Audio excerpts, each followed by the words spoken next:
With your sliding doors, which I love, on the AFL website, afl.com.au, you put a stat out today that I couldn't believe about Ben Mackay. What was that number you put out? He's been drafted in 2015, has been injured, unfortunately, for a lot of his football career, has played 52 matches over the 7 years he's been a North-listed player. 7 years North-listed player, has experienced the club victory song on 7 occasions only. I thought it was great last night, Tom DeConey, just to go back a step, Damo, against Nancurvis, so I rate really highly. I think he's going to be an outstanding player. I look out here and I see Geelong and their ability to just seem to... You look out, they got Tanner Bruin this year. They win the grand final. They get Ollie Henry down there. They've got a great knack. They've been looking for a ruckman for 10 years. No disrespect to Reece Stanley, who was a premiership ruckman last year, but they haven't really nailed that role. So you reckon they could be interested as well? They would have everything loaded up to unite the Coning brothers. That club's name. I've got no idea. All the negotiations. But that would be the spot that would make the most sense, Damo. They couldn't squeeze him in financially, I would have thought, Das, but they've done it before, haven't they? Always my favourite part of the show, your headline. Well, we've got a couple, Howie. Do you want one or two? Two. Well, given Paddy Dangerfield is now the outright captain of the Cats and taking over from Joel Soward, I thought we could have an option of clear and present danger. Oh, yeah, nice. Yeah. Well done. Yep. I don't mind that. We'll go with the other one. Yep. And Das just mentioned the boo that this particular player received. Ollie Henry, now playing for the Geelong Footy Club. Maybe the Cats supporters will need to get around him. Hooray for Henry. Oh, that's my favourite. Really? You like that one? Like it sounds like you might have been the sub-editor on that one day, Howie. Heat is on, I think the heat is on Ollie Henry tonight. Just as an aside, when you leave Collingwood, they were very disappointed to lose Ollie Henry. I think he's an outstanding player. I think they'll give him a bit of attention. The Collingwood fans will give him a bit of attention. So there will be some heat on Ollie Henry every time he goes near the ball tonight. Noodles, 3 things the Pies need to do before Chief does the 3 things the Cats need to do to win tonight. Well, I think the Pies need to hit them really hard early and use pace and leg speed and ball movement. So last year when sides did worry Geelong, it was that real pace and speed and ball movement. And any defender is under the pump if you can move the ball quickly. All eyes are on DeGoey. Now, Collingwood do not have a superstar. Scotty Pendlebury is a superstar in that essence, but they don't have a match winner. They haven't had a match winner for a long time, and I expect Jordan DeGoey, with the pre-season he's had, to light up this year, even more than he has in the past. He's been almost a star. I'm looking for Jordan DeGoey to become the match winner that Collingwood need to take them into the stratosphere. And people talk about, Chief, all the close wins. Can they do that again this year? Maybe they don't need to do that again this year. The feeling around that club and the culture around that club that Craig McRae has brought, maybe it has them not winning a couple of games by 2 points, but being 4 or 5 goals up, and they don't have to worry about the close ones, and they grow as a football side, so we're not even worrying about that. And I think that's where the culture comes in for this footy club, and they play finals again for me. Love it, Nate. We'll go out in the middle and have a listen to the 2 captains, Darcy Moore, Paddy Dangerfield, both for the first time. Just come through here, and then we'll face that way. Darcy, you're calling, yeah?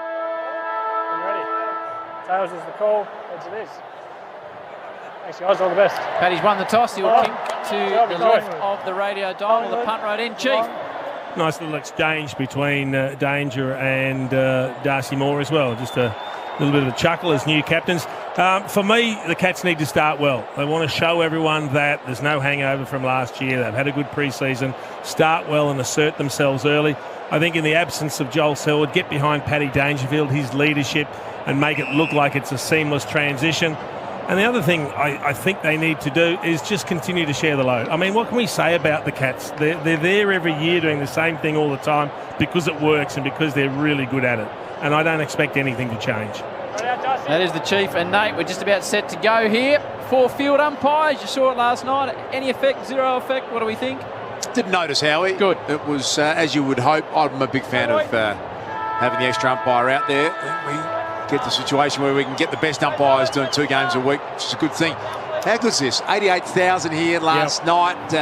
Can't see a spare seat in the house. Ethan Meldrum joins us, the Triple M Reds Head Lending Stats. Welcome to you, Heath. Yeah, good day to you, Das. Last 5 clashes between these 2 sides at the MCG, all decided by 13 points or less. And you mentioned the crowd. Steel side bottom now jumps to top 5 most watched VFL, AFL players in history, overtaking Kevin Bartlett. Saba Radaglia playing fullback on McStade. A little cheerio to our great mate Ash Chua. A bit of family tragedy over the weekend. We're thinking of you, Chuma. Underway here, Friday night footy, round 1. It's the Cats, the reigning premiers, taking on the Magpies, and a little recall bounce.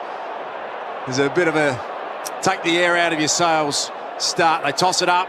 It's going to be Stanley. Darcy Cameron did an outstanding job for the Magpies last year. No surprise to see Blitzars put his body on the line. It's flicked out Tom Mitchell in the Magpie colours. It's the Pies who go forward first.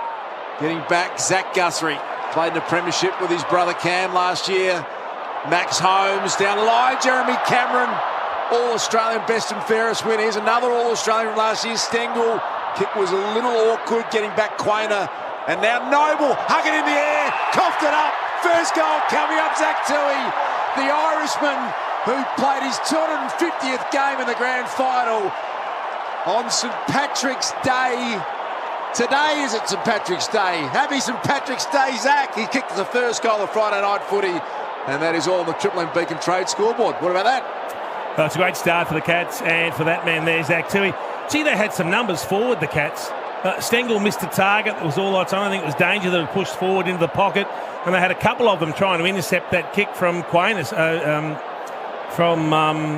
Noble, I should say. Sorry, thank you, Duke. But they had numbers everywhere in their forward 50 that had just pushed into space. So hard running forward, win the ball, get it in, put the opposition under pressure.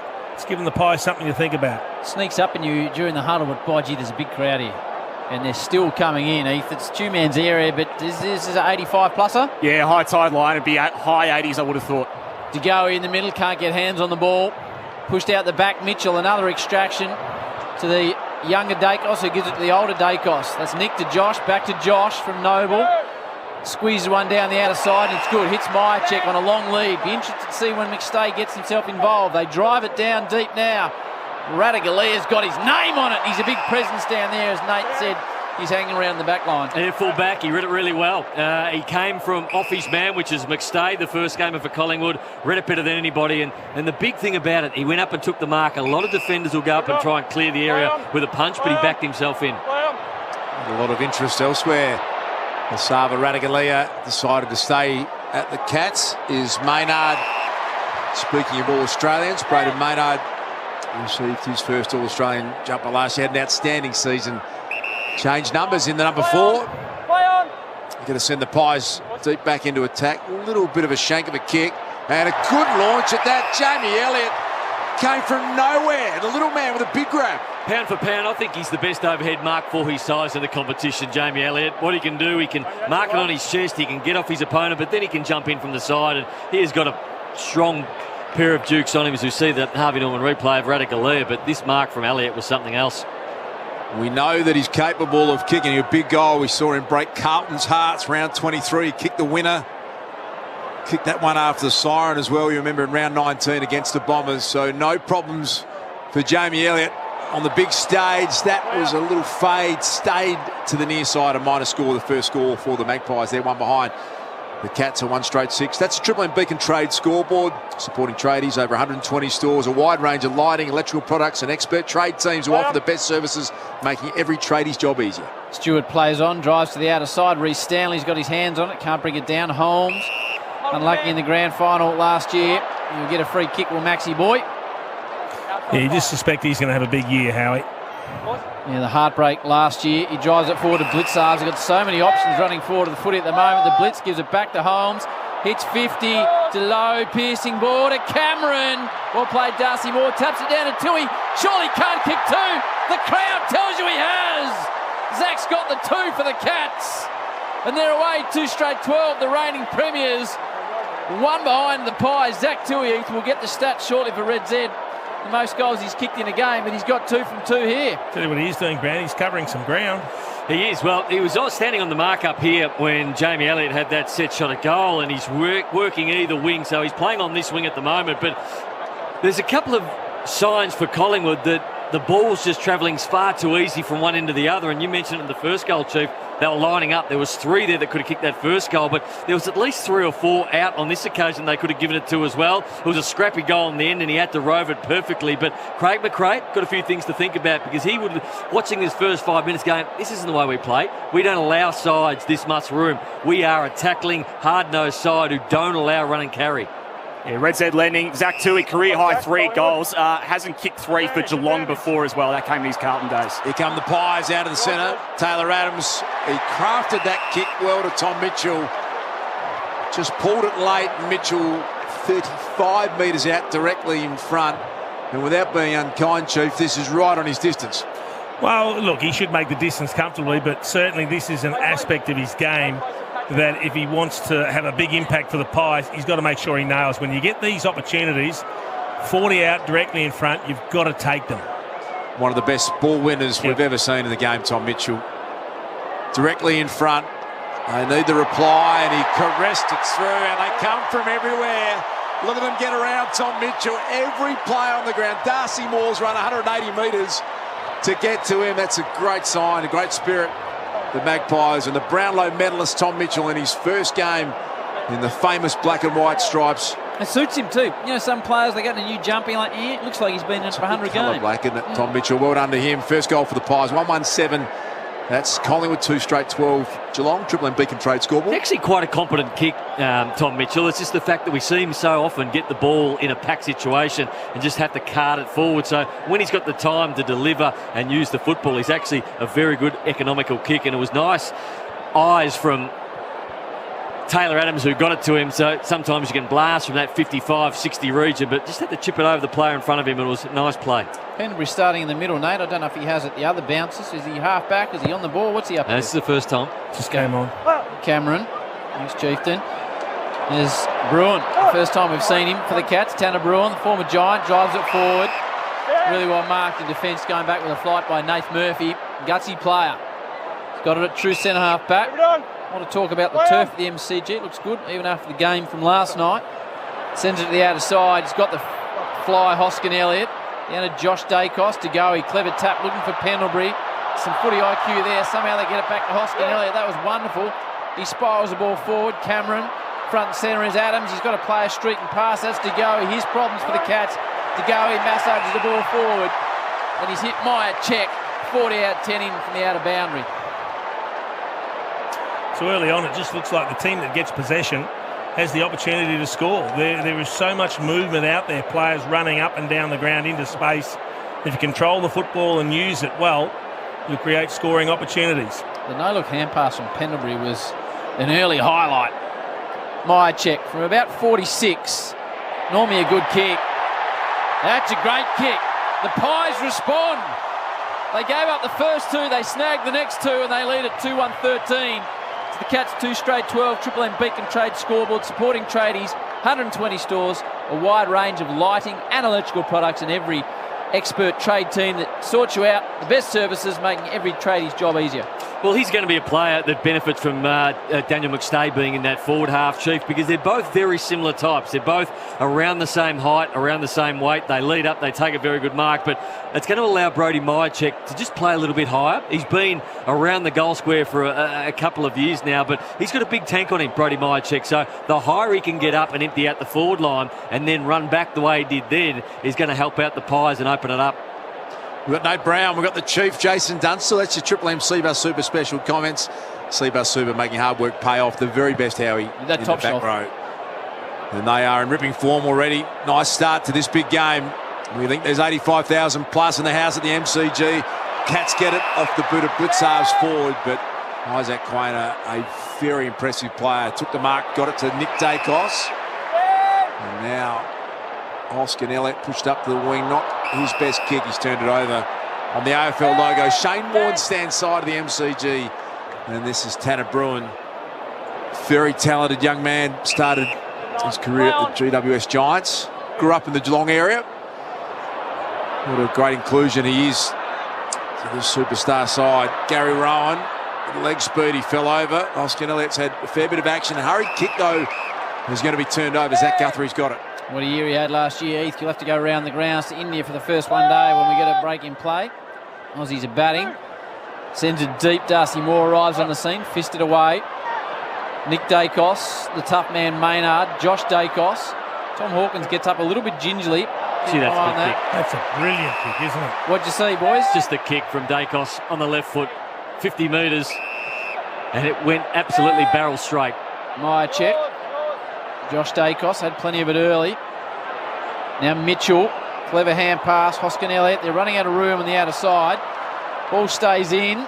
Holmes, quick hand pass by Buse, sends it down the line. Murphy attacks the ball hard as he always does. Good hands. Dished out now again to the running man Myers, and Bruin gets involved once again. Off the boot of Jeremy Cameron, he was under pressure. Pendlebury arrives on the scene. It's all at half forward for the Cats. They're attacking to the punt right end of the MCG. It's been held up there at centre half forward. 2 straight 12 Geelong, 2-1-13 the Pies. Triple M Beacon Trade scoreboard. What's happening in the cricket, Heath? Yeah, round the ground, Australia 159, batting against India. Mitch Marsh, 31 not out. Check drive for 6 straight, then straight over the umpire's head. It's thanks to Choice Hotels around the ground. We'll keep an eye on the Aussie action over there in India. And enjoying the cricket over there, Howie. Free kick.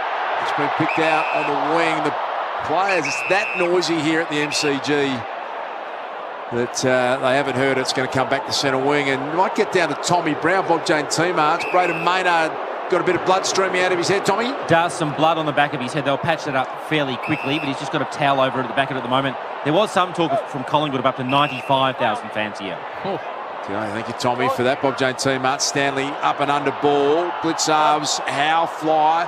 Goes to ground. Gary Rowan finally won a grand final in his 4th attempt last year. A few of those with the Sydney Swans has been held up directly in front, 15 metres out from the Cats' goal. They trail by a point, about halfway mark of the first term here on the Triple M Beacon Trade scoreboard. Still side bottom. First time he's been sided to go. He struggles to pick it up. Isaac Smith gets an important hand in. Collingwood is just running it up to the middle of the ground, almost like a rugby scrum. Adams on ground. Now to Noble. Hacks it out to open space. AFL logo in front of the members. Nice bit of patience. McCreery sends it forward to the dangerous Elliott. He's got a step on his man. Looping hand pass back to McCreery. He's run all the way, and this will be some goal, but he doesn't get enough check on the check side. He went down to my check, and I think it's touched across the line. Macca's, head to Macca's for 10 chicken McBite. Sorry, Chief, for $3. What a one-handed grab that is. It was hard running by McCreery. He's got some serious wheels. Just love that image. Craig McRae coaching at ground level, I should say, in the Harvey Norman replay screen. He was out of his chair, enjoying Beau McCreery taking the game on and clapping and encouraging. He's been a breath of fresh air in the game, Nate Brown, isn't he, Craig McRae? And they love him. And he's a really nice, down-to-earth guy, Craig McRae. Inside the forward 50 it is for the Magpies. Tanner Bruin's kick didn't get out of the defensive zone. Josh Dacos sends it back to the old-fashioned hot spot. McStay! That was a big launch. Couldn't complete the mark off hands through for a minor score. 2-2, 14 to 2 straight 12. The Pies by 2 points on the Triple M Beacon Trade scoreboard. Guthrie, Junior, got it deep in the back pocket. Crowd continues to swell. The Macca's and Ream Hot Water, Triple M Rocks footy. Transitioning to the outer side, Geelong. Josh Dacos has managed under the ball. Well played by Holmes. Gave himself a bit of run out the back. Sends it down the line to Gary Rowan. He's got a step on Howe. Wobbles the ball forward on the left, looking for speed to get it to Cameron. He's clean bowled. The skipper, Darcy Moore, to Noble. Sends one round the corner, and he might have got dealt with after he got rid of the footy. And as a result, you hear the umpire saying it is downfield, and we'll go the way of Nick Dacos. Who's getting the footy with the Red Zeds?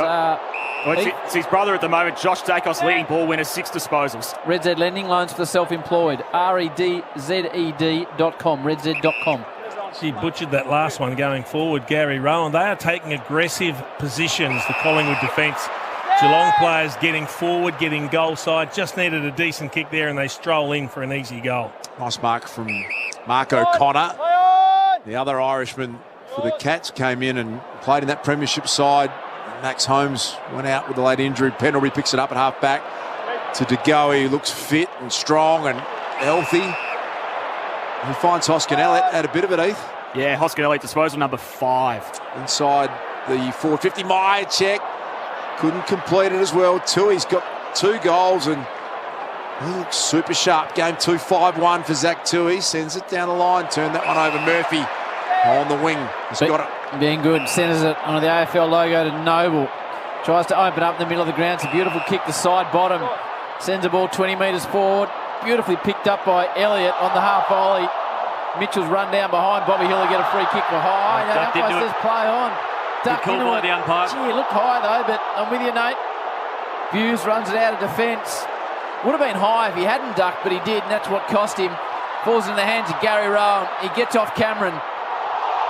Underground hand pass back to Quainer. The Pies have got her on half back. They're under all sorts of pressure, and there's a bit going on off the footy. And Collingwood will get a free kick against Rowan for holding Quain Orr. He hasn't started well, Gary Rowan. He's butchered another one there. Turned it over and then gave away a free kick. There are goals waiting to be scored at both ends here. Tell you what I'm excited about, Howie and Duke. If Jamie Elliott gets a good run at it this year, he's playing the first game. Gee, looks sharp. Yeah. He's had to pick up 2 from his bootlaces, and he's done it beautifully, given the handball off. He's also taken a mark from the side, missed the goal. But signs are good for Jamie Elliott to play a full season, and we might get the best season out of him yet. Nath Brown, we've got the Chief. That's your Triple M Seabar Super Special comments. Beautiful kick, finds side bomb, takes a couple of bounces, cruises inside 50, can have a shot. Tight angle, goes across the face. Hoskin Elliott nearly marked it, picked it up, stood up with the footy, did well to farm it back to McCreary, hands it off to Myercheck. He skies it, floats it, and looked close, just missed. Almost there. 2-3-15, Collingwood 2 straight 12 Geelong. That is all on the Triple M Beacon Trade scoreboard. Couple of prime moves for the Cats, not getting into it at the moment. Danger, Cam Guthrie, haven't had a touch. Triple M Seabar Supers, you got the cheap and noodles. No better on a Friday night. Radio, TV. They got it all covered. Stewart with a high bomb to the outer flank. Mason Cox is pushed underneath the footy. Big number 46. There is Ollie Henry. Gets a hand pass to Booze, to Koning. Premiership player down towards O'Connor. Leaps at the footy. There's some run on the outer side. Isaac Smith. You got 4 premierships if you don't mind. Right foot ball forward is really good. And a man that was a standout last year, Tyson Stengel. How many goals did kick Stengel last year on the Reds Eds, Heath? It was over 50. I'll get back to you shortly with the exact number. 53, Heath. Right. He'll line up from about 48 metres out. Great right foot ball from Smith on the Bob Jane and Harvey Norman replay. Say hello to great mobile deals on now at Harvey Norman. Shop in store or online. So can he kick his first for 2023? The premiership player, Stengel. Quiet customer as he's talking out on the ground. Crosses the 50 now, 45-degree angle, gets underneath it and just pops it through the middle because that's what he does. Tyson Stengel kicks goals and the Cats have got their third. 3 straight 18. The Pies 2-3-15.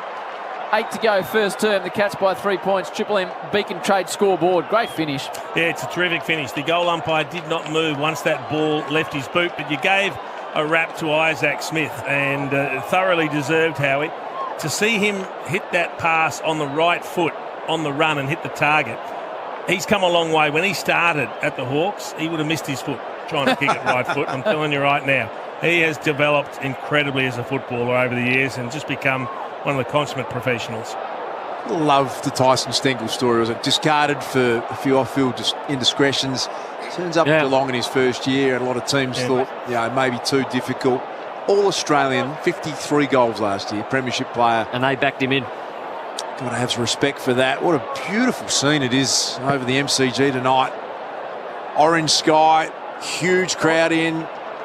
Good contest this one, and Bobby Hill gets involved here for the Pies. Traded from GWS, goes deep looking for Myercheck. McStay got hands on it. O'Connor ran into a Myercheck tackle. The non-controlling umpire 40 metres away has picked that one out. A little bit of a smile from Brodie Myercheck, not complaining too much. Will be a Cats free kick. Triple M Harvey Norman replay screen cheap. Not much in it. Not much Pretty in it. soft. So this has been the position the Pies haven't handled well tonight so far. When Geelong get the footy back and they get it through the middle, they've really struggled to stop them. Pendlebury steps through traffic like there is none. I've seen it so often over the years. Adams rides a tackle, gives it across to Bobby Hill. There was a whistle. He missed the goal. Throw. It's a throw against Adams. It's a fast game. The ball is buzzing around from end to end. I'm sure it's a wonderful place to play footy, the Gold Coast or the Giants, etc. But there'd be blokes on the Giants list looking at Bobby Hill now playing in front of 95,000 for Collingwood Dars, thinking, gee, that looks like fun.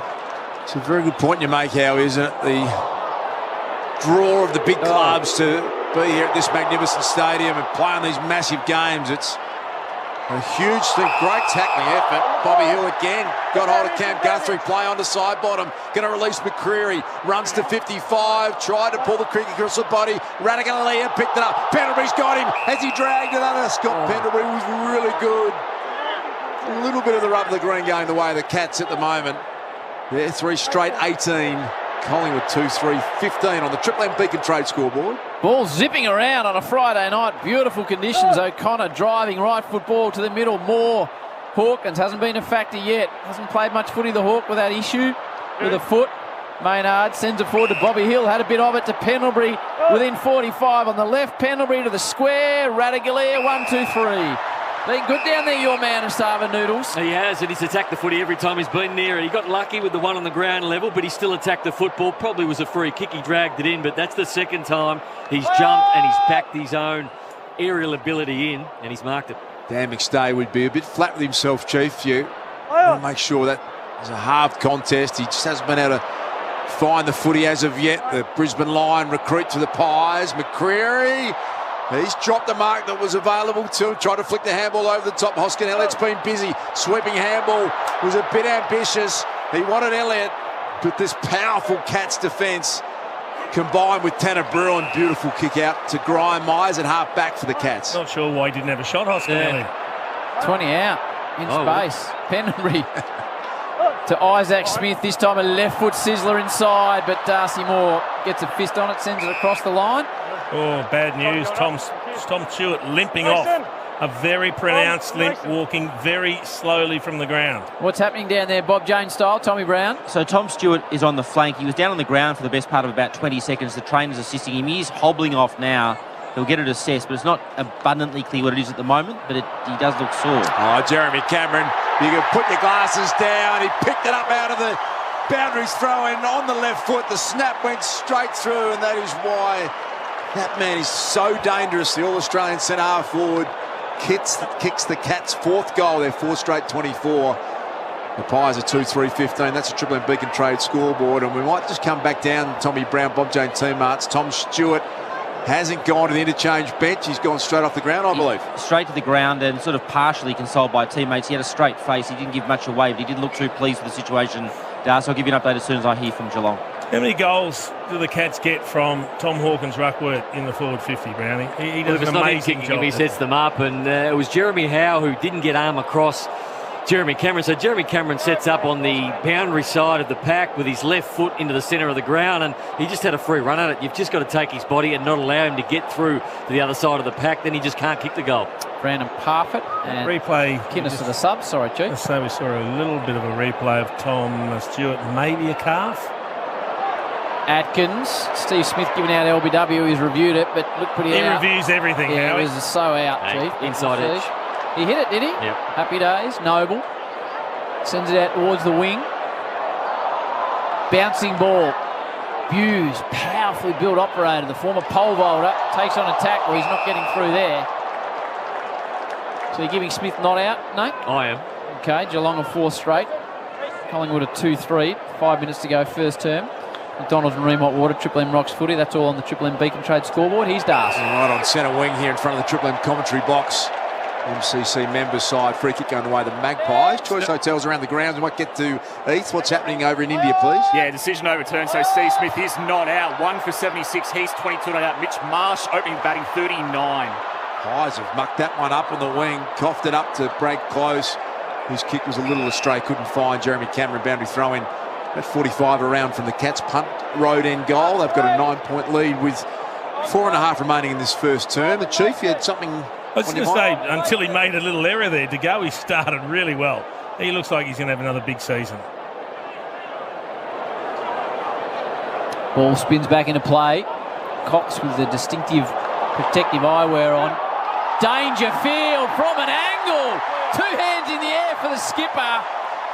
Bangs it home. And now the Cats are away. 5 straight 30. The Pies 2-3-15. 15-point margin. They kicked the last 3 of the game, and that was a nice finish by P. Dangerfield. Well, Chief, we've become accustomed to Collingwood being very tight at any stoppage and not allowing any room at all. So the last two stoppages, well, the first two goals were pretty easy, but the last two, Jeremy Cameron allowed to waltz through a stoppage, and then you got Patrick Dangerfield standing on the boundary side with nobody anywhere near him, just an easy handball out to him. I mean, he's a Brownlow medalist. He's Patrick Dangerfield. He's captain of the football club. I can understand maybe if it's a first gamer, somebody backs themselves in to try and get the football, but watching the Triple M Harvey Norman replay right now, Dangerfield had at least a 10-metre radius around him where no one went near him. If I'm Craig McCrum, I'm going, that's not us. We don't do that. We need to man up. We need to make sure, particularly if it's Patrick Dangerfield inside 50, we're manning up. Nice finish from Danger. Became just the 5th player in VFL AFL history to play 150 games at 2 clubs. Free kick. Cat's way, centre forward Graham Myers has got it. And I don't want to labour the point either, but it was another bit of ruck work from Tom Hawkins. Got the tap out to Stengel, who got it to Dangerfield. He's on half a leg, Tom, too. Yeah. Myers with that customary round the body style, and he picked out Hawkins with ease. It's unconventional, but it works, Chief. And all the defenders look back at Darcy Moore, who's heading back to the goal square on his own, who just let him go because he thought he was running into traffic, but he kept on the lead, and it was a beautiful little chip kick from Myers. Just a few structural errors going wrong here for the Pies. They've been competing well, but the Cats razor sharp at the moment. Tom Hawkins, how often have we seen him do this? He's been an All-Australian 4 times since turning 30. He gets better and better. Good-looking kick. 6 straight for the Cats. The Hawk kicks his first of season 2023. And they've jumped out to a nice little lead here, Geelong. 6 straight 36. The Pies 2-3-15 on the Triple M Beacon Trade scoreboard.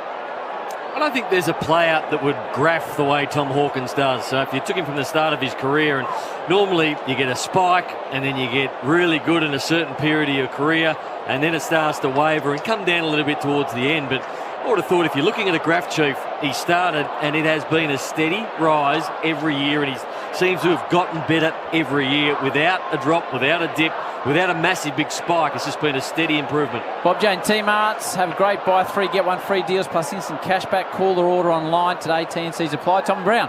Howie, the Geelong medical minds in deep discussion, 4 of them, obviously regarding Stewart and whether they sub him out.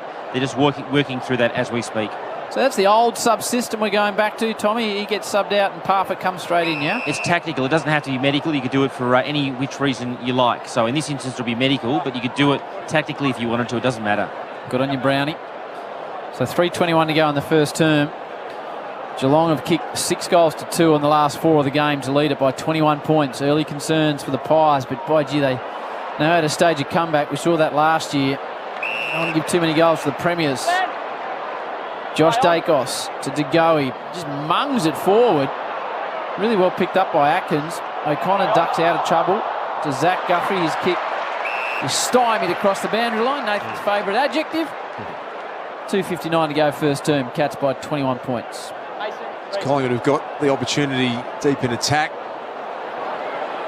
On a beautiful night here in Melbourne. Melbourne, the sporting capital of the world, one of the great stadiums on the planet, the Melbourne Cricket Ground, and that is a much-needed goal. Taylor Adams, something from nothing. Left foot snap out of the contested situation, and that's a big goal. He knows it too.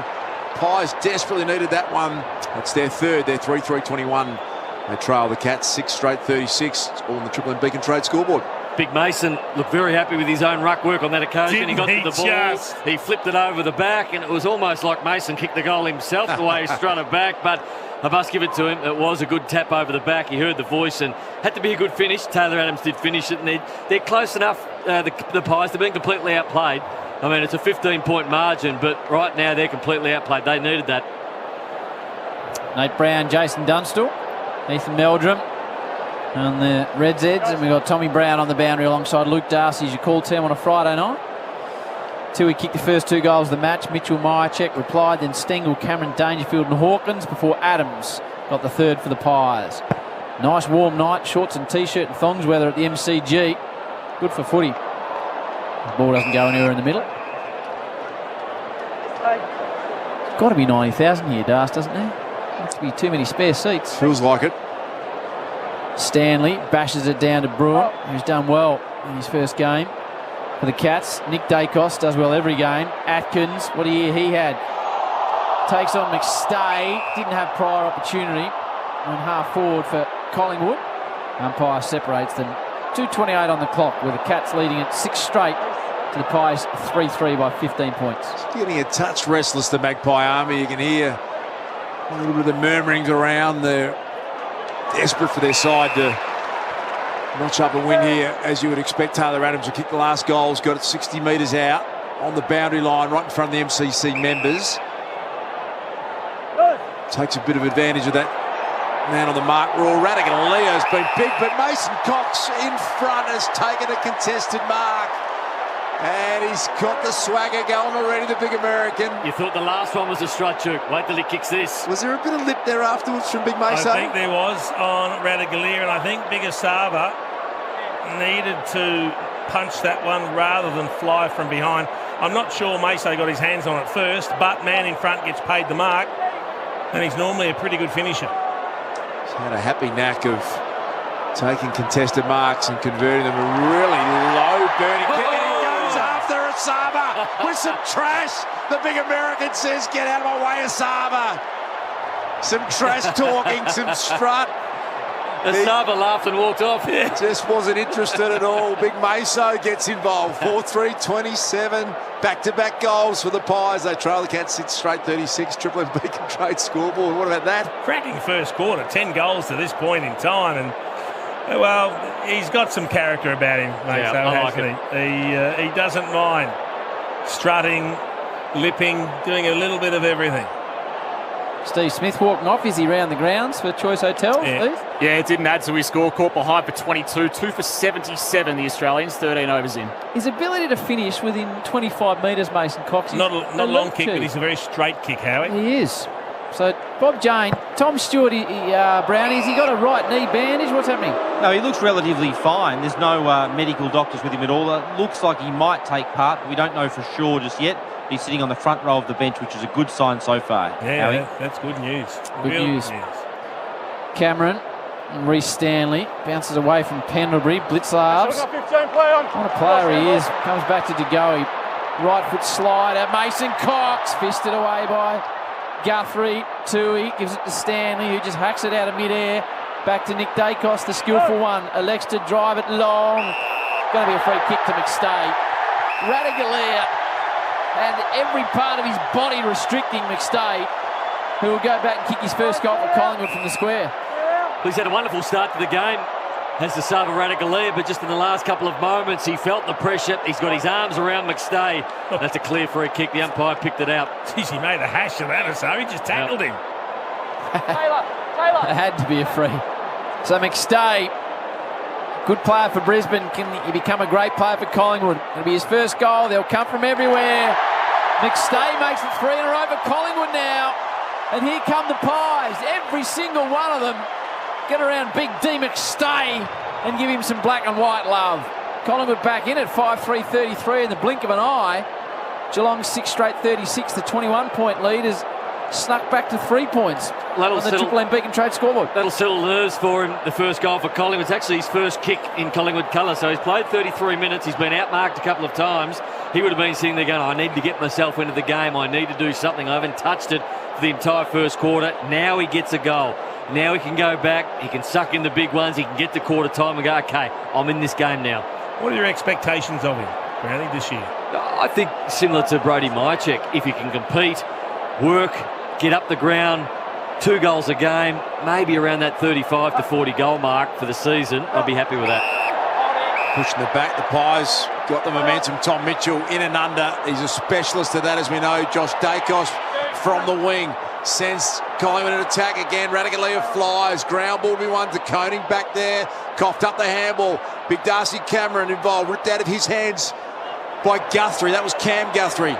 Bouncing back in the Holmes direction. Noble confronts him and it's out of bounds. It's a free kick against Murphy off the ball. It's a wonderful scoreboard for Collingwood. I think they've been completely outplayed in this first quarter, yet they're 3 points behind going into quarter time. He just pushed Ollie Henry to the ground. A little bit of former teammates. He's just going, cop this. That was the voice of the chief. You've got Nate Brown in the back row, the Triple M C-Bus Super Special comments. We've got a full house, and they're going after Ollie Henry here. And there's a bit of a blue on here at quarter time. The siren sounded, and they're coming from everywhere. It was Ollie Henry they had in their sights. Maynard's in there. Myercheck is getting involved as well. Zach Tui wants a piece of him. A bit of an old-fashioned melee, Howie. We love it. Zach Tui's got the jumper ripped off the big Irish frame. Myercheck's in there. Henry's trying to get out of the way. And big Zach's bare chested das. Bit of the old-fashioned scrap at quarter time. Oh, he's got some tats on him. He's shirtless.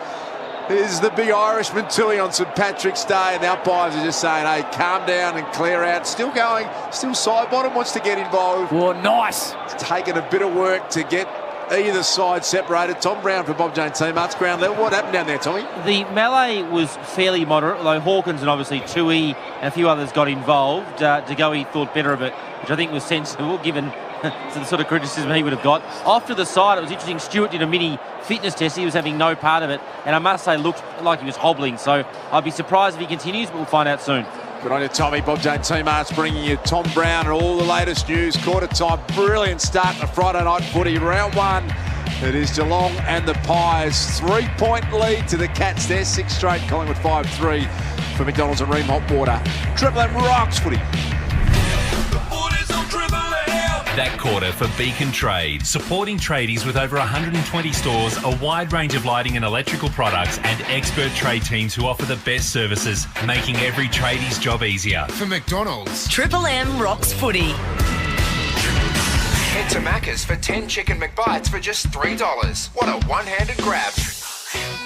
Hi, it's Marty Sheargold from Triple M's Marty Sheargold Show, and right now, Triple M rocks football. Max, go on. What was your junior footy club? Ormond. Ormond. Ormond. I always struggle with that word. It's like the same as I struggle with almonds. Yeah. Ormond. Is that why you asked me, even though I was on the sheet? It wasn't on the sheet. It's the only bit that's not here. Triple M's Marty Sheargold Show. Weekdays from 6 on Triple M. Get the podcast now from the Listener app. At Macca's, we know it's important to make your AFL pre-game routine count. Whether that's getting comfy at home for a big night in or heading to the ground early before the game begins. Tell us your pre-game routine and we'll make it count with a Macca's instant offer. Visit maccaspregame.com. T's and C's apply. Score a great deal at Dan Murphy's for this footy season. With unbeatable offers on beers, spirits, wines and more, pick up a winner in-store or online at danmurphys.com.au before the game. Kick off the footy season at Dan Murphy's. T's and C's apply. Choose to drink wise. The world is a vampire. The Smashing Pumpkins have added a second Melbourne Pika show to their World is a Vampire tour. With special guests, Jane's Addiction, Amel and the Sniffers, and more. Plus, professional wrestling, the NWA versus Australia's Best. New show, Pika, Port Melbourne, Saturday, April 22nd. Tickets on sale now at oneworldentertainment.com.au. What about cleaners? Yep. Mechanics? Uh-huh. Builders? Oh, yeah. Whatever hard work you do, CBus are making your money work as hard as you. Power workers? Yep. Factory workers? Mm-hmm. What about truckies? What do you think? CBus Super, making hard work pay off. To consider if CBus is right for you, go to cbussuper.com.au for a PTS and TMD. Past performance is not a reliable indicator of future performance. Don't lag behind. Get award-winning internet that just works. Switch to Aussie Broadband's unlimited data NBN plans from just $59 a month at aussiebroadband.com.au. Pricing based on starter NBN plan. Thanks to KO Sports, Triple M's Rush Hour is getting out the crystal ball. Listen to JB and Billy weekdays from 4 to hear their footy predictions. Then see if they come true on KO Sports. Get the game you want when you want this footy season on KO. Power up your Qantas points with Red Energy. Every day for 4 weeks, Red Energy is giving away 100,000 Qantas points. There's a grand total of 3 million points up for grabs. For a chance to win your share, simply switch your household energy to a Qantas Red Saver plan. Call 131 806 or switch online. See redenergy.com.au/win for full details and Qantas Red Plan fact sheets. Competition ends 21st of March 2023.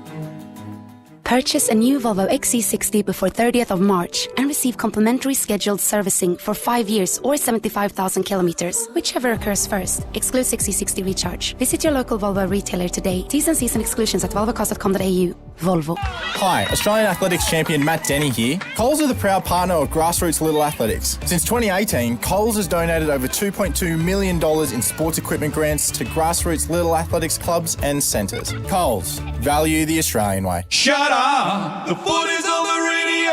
Triple M rocks footy. This quarter for Titanium Caravans. Tough on and off the field. Ripping first quarter of footy, goals galore. Geelong kicked 6 of them straight, 36. Collingwood kicked the last 3, 5-1-33. The Cats by 3 points. There was a scuffle.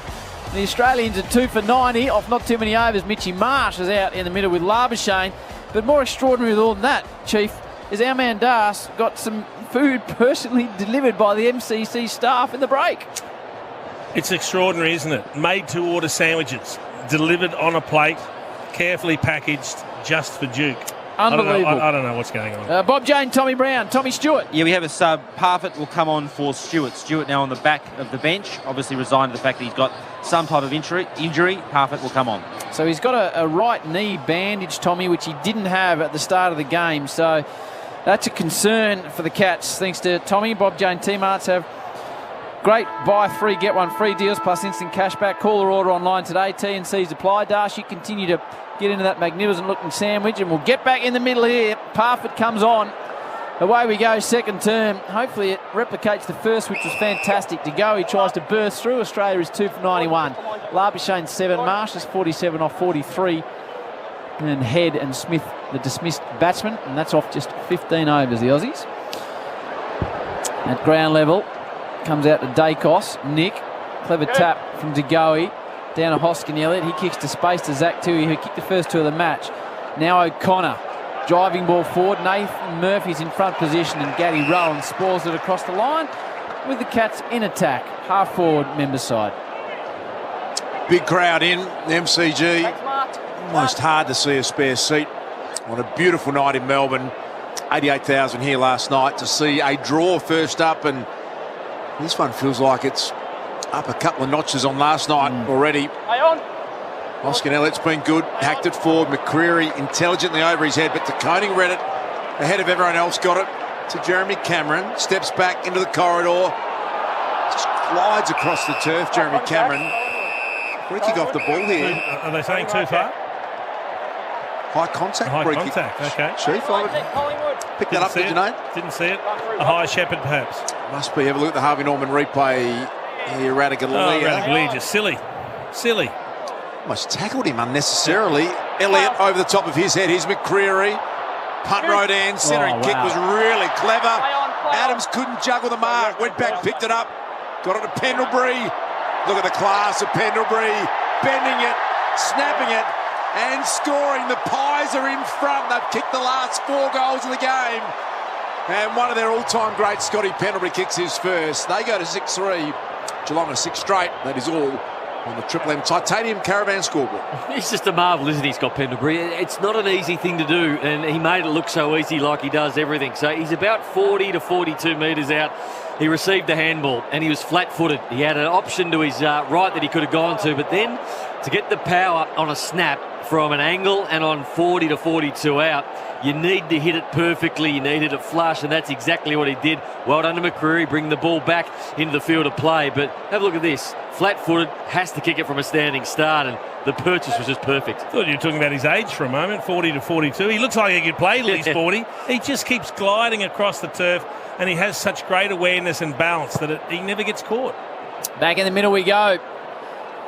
And the Cats kicked 4, and then the Pies have responded with 4 to hit the lead after being 21 points down. Blitzarves cleverly brings the ball to ground. Side bottom gives him no room to move. It just skirts out the back towards Stengel, just nudges the ball inside 50. Smith tries to do the same thing. Hand pass back in the path of Stengel. Gets away from 1 tackle, 2. Send forward only as far as Howe, who's got... I think he's got purple boots on, Jeremy Howe. Haven't seen those before. Now the Crisper just continues to run and clock up games in a row. Goes short to Jamie Elliott. Got options. Tries to squeeze the ball into the pocket. Sets a task for Hill. who was completely outsized by Guthrie. That is the number 39 version, Zach, who marks, and he's got Fitty too. Gee, it was great ball movement, though, from the Pies, winning it deep in defence. They didn't panic. It wasn't a hack kick out. It was a couple of handballs to release the play. Hit up the lead from Elliott. He just chose the wrong option going deep. Might have been 50 for dissent there against Bobby Hill.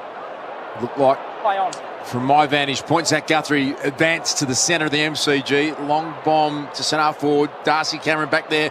Look at the hands from Pendlebury. They were exquisite how clean that was. Got to Jeremy Howe. McCreary's worked hard. He couldn't keep it in. So almost true centre wing.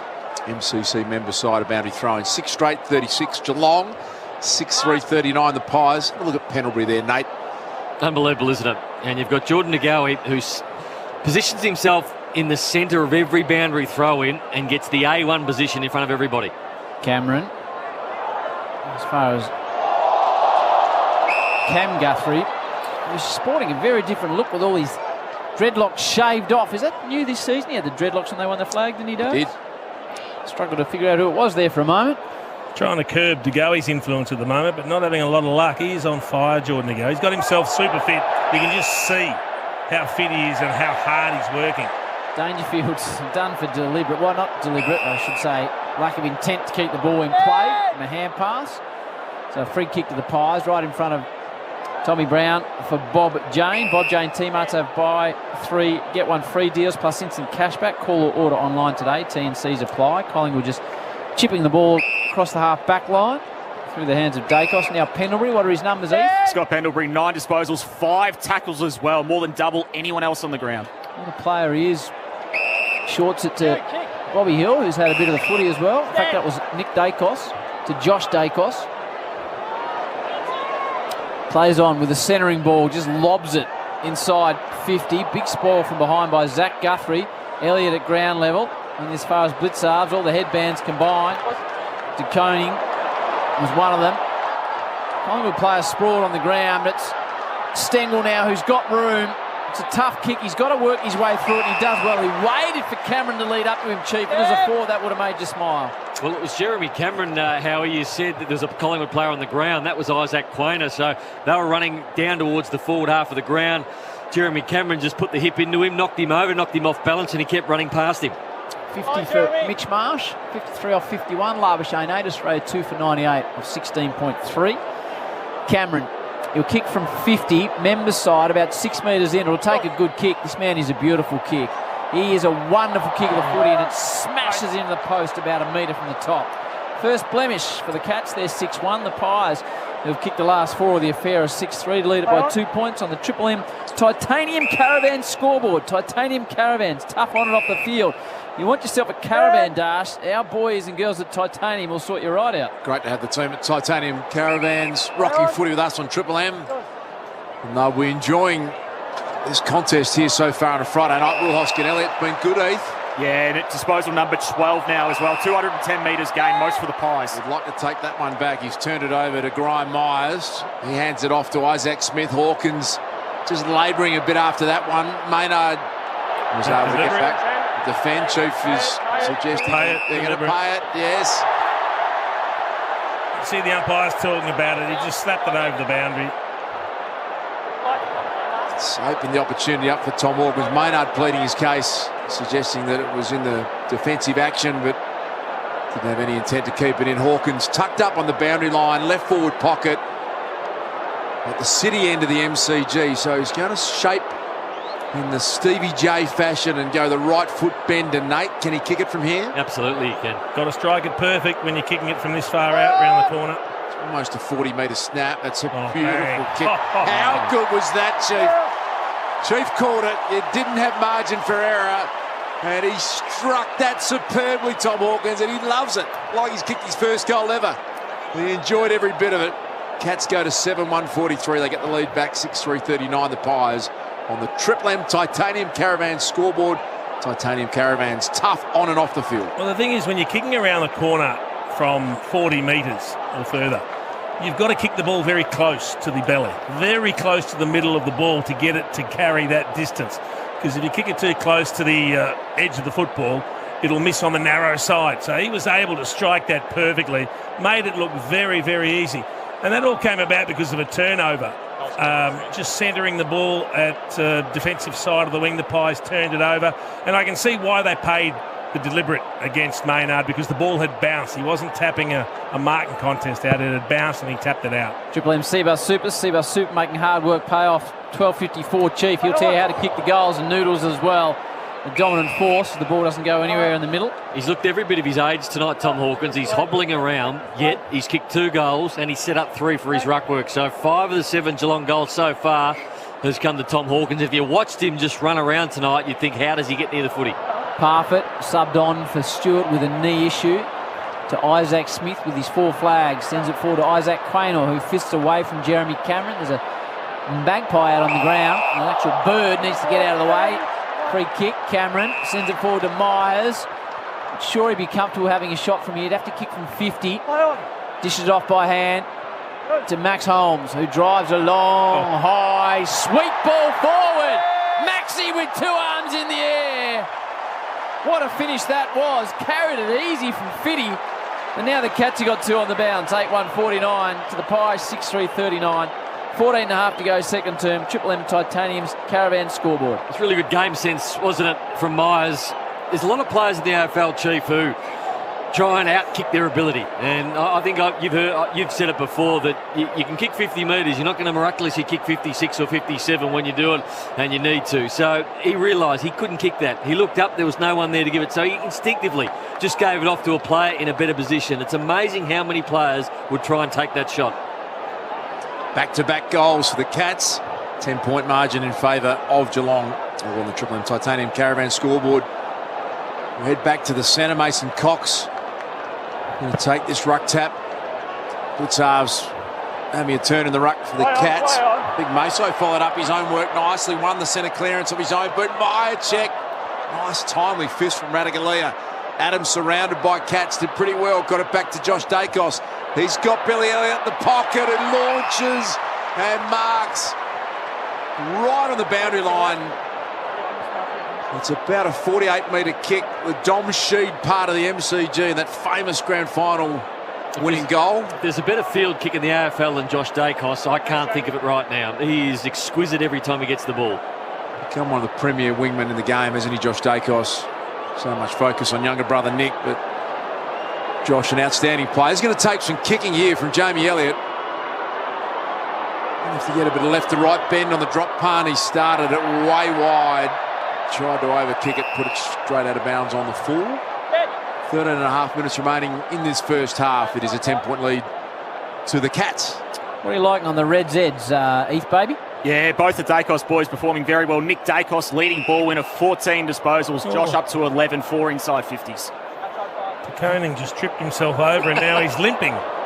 He was jogging backwards and went down, and he's hurt himself. I reckon he's going to come off. Tommy Brown will be across that. Mason Cox crunches into Jeremy Howe. Side bottom at ground level. We'll get to Tommy shortly at the next break in play. Stengel with no room to operate goes across the line. Conning off in front of you, Tommy. Yeah, he's reaching for his right quad or his right knee. He's just going straight down to the race now. I'll have further information shortly. He's in pain.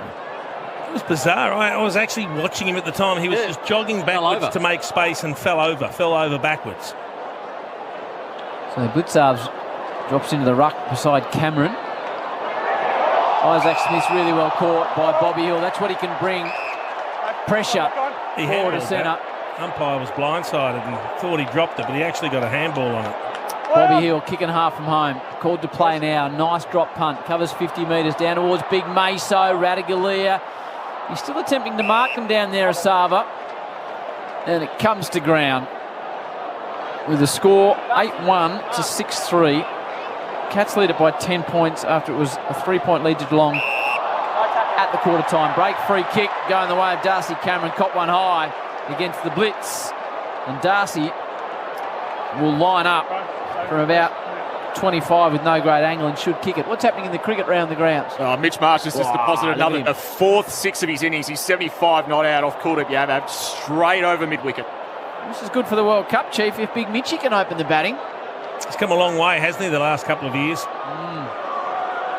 Right. Darcy Cameron, the man from North Albany and Claremont and the Waffle, 27 years of age, 46 career goals in 53 games before tonight. He massages it through. Good finish. For a point. For a point. Well, not so good. 49-40, 6-4, 8-1. And it is the Cats by 9 points. Thanks, Noodles. Zach Tui kicked the first 2 goals of the game, launches a long bomb from full-back looking for Stanley. A free kick has been picked out going the way of Geelong. It's Graham Myers who picks it up. And had Ollie Henry in its sights, was Brad Close who chipped in and got it. Look at that kick from Jeremy Cameron. Perfectly weighted ball. Dacos miraculously went back with the flight and didn't give away a free kick. He had no margin for error. He almost guaranteed front-on contact there, Chief. He did it well. It's a brilliant spoil, but he chose the wrong option, Jeremy Cameron. He had Gary Rowan on his own in the goal square. No opponent within 20. It's a great spoil from Dacos there. I toss the ball straight to Cameron, though. I don't know where the Geelong ruckman was. Dangerfield grabs it off his boot. Darcy Moore taps it down towards Adams. He's got issues. Ollie Henry towards Myers. Stengel on the bend. Tyson Stengel celebrating, and he's kicked his second. This man gets it done inside 50 time and time again. He's got 2 for the night. And now Geelong have gone bang, bang, bang with 3 on the trot to open it up again to a 15-pointer. 9-1 to 6-4, 11-12 to go. Second term, Triple M Titanium Caravans scoreboard. Just kept the ball alive. The Cats, couple of hand passes when the ball looked like it was going to get rushed over. They kept it in. Ollie Henry was involved as well. I thought it was a very interesting tactic, Brownie. Darcy Moore just tapped the ball down in the corridor, top of the 10-yard square. We're just watching on the replay. De Koning going down and injuring himself without anybody else inside, but I reckon it's always dangerous when you just tap the ball down onto the ground when you can take possession deep in defence. You're better off just taking it and getting tackled and having a stoppage. Triple M Harvey Norman replay say hello to great mobile deals on now at Harvey Norman shop and store online. That replay of Sam De Koning is the strangest thing I've seen. He, as Chief called, no one around, almost like his kneecap jolted or something. Like a gateway. Yeah, immediately has resulted in Sam De Koning going off the ground. So we'll get an update with Tommy Brown on that as soon as there's some information. Strange injury. Tanner Bruin, exciting young pick-up for the Cats. Tui casually trying to guide it to himself. Tanner Bruin got it back. It's handled only as far as Jack Crisp. Here's Elliott back to Crisp. 189th consecutive game for the Crisp, but 8th all-time VFL AFL on that stat. It's been held up at half forward. Remarkable effort, that, isn't it? 189 games in a row. Cats are 9-1, 55, 6-4, 40 are the Pies on the Triple M Titanium Caravan scoreboard. That's about 8 seasons territory, if not more, Das. It's extraordinary. Stengel got 2 in the back pocket. Dished out a hand pass to Dangerfield. He's kicked the goal. What are his numbers, Heath? Danger? Disposal number 8-6 in this term. It's a beautiful kick to Cameron. They're on the run here. They've got men out everywhere. Goes to Ollie Henry. Now this is going to be interesting. He had men running past, but Chief, I want to see him go back and kick a goal from 20. Put the pressure on himself. He'd want to kick it now. They had 3 on 1. He could have turned and run and either kicked it or hand passed over the top to make sure of it. But he's put the pressure on himself, so hope he kicks it. I guarantee if he misses it, there's going to be one hell of a roar. Ollie Henry, the former Pie, wanted to get down the highway. Listen to the Collingwood faithful. They're right into Ollie. From 25 out, no problem. Oh, he gives him a bit of, look at my ear. I can't hear you. What are you saying to me? Ollie sticks it up him, and they got nothing to say. And that's when we come to the 44. Jeez, he shut him up quick, Howie. Did he ever? Kicks his first and immediately put his hand to his ear to say, now what do you got to say? 10-1 to 6-4, and the margin out at 21 points. And Nate, I love that stuff. I do too. I love it. I love the fact that a murmur went around the crowd, and I reckon the Geelong players thought, no, you need to give it off. We give those sort of things off, and now he's gone back and kicked it. But I reckon one of the Cats players will probably get to him at some point and go, I think you need to give that off, but well done for kicking the goal. Tell you what he did do. He shut the Collingwood people up real quick. That's good. Left them chewing on a mocker sandwich real quick. Yeah. 4 goals in a row. Ollie Henry kicks his first as a cat. Tourist hotels around the grounds, Heath. What's happening over in India? Oh, devastating news. Mitch Marsh out for 81 off 65. Ravi Jadeja with the wicket. Australia 3 for 129. So about the halfway mark of this second term, the Cats have blown it out to 21 points. Cam Guthrie pirouetting, spinning onto the left foot. Looking for Cameron Murphy, the double fister. It's like a really crucial stage in this match right now. The Pies wouldn't want to concede the next goal. They've been able to respond pretty consistently tonight. Marsh out, 81 from 65. Das 3 for 129. Disappointing, the big Bison's on the way to a ton. Back we go. Side bottom pursued by Smith.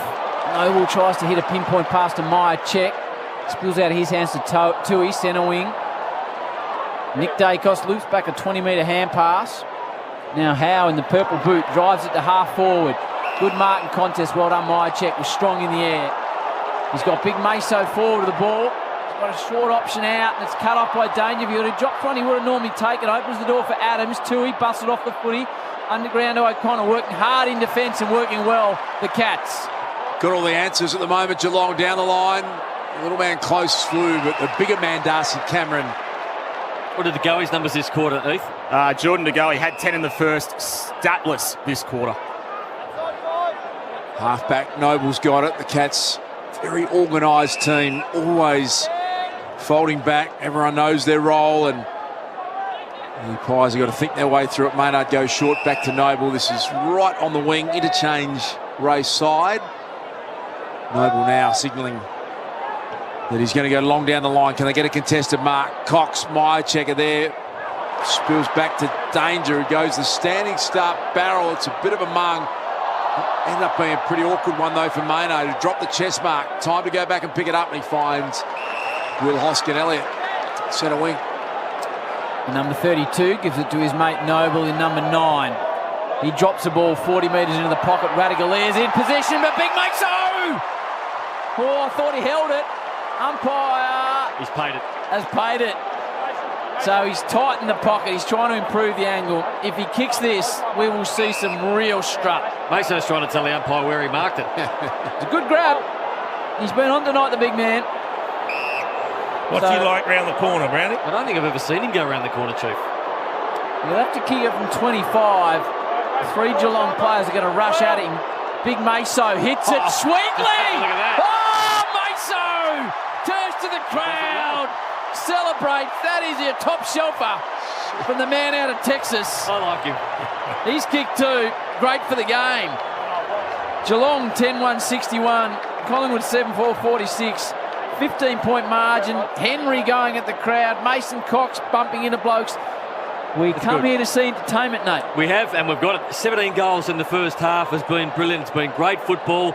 Geelong have had control for probably 70% of it. Just every now and again, the Pies pinch one back. I reckon they've kicked at least 4 of the 7 goals tonight where you haven't expected it. Something's happening from nothing. And again there, Big Mason. I've never seen him kick a snap from the boundary, but he did it like an elite footballer who's done it all his life. That is a huge play. Contested mark and snap from the boundary line.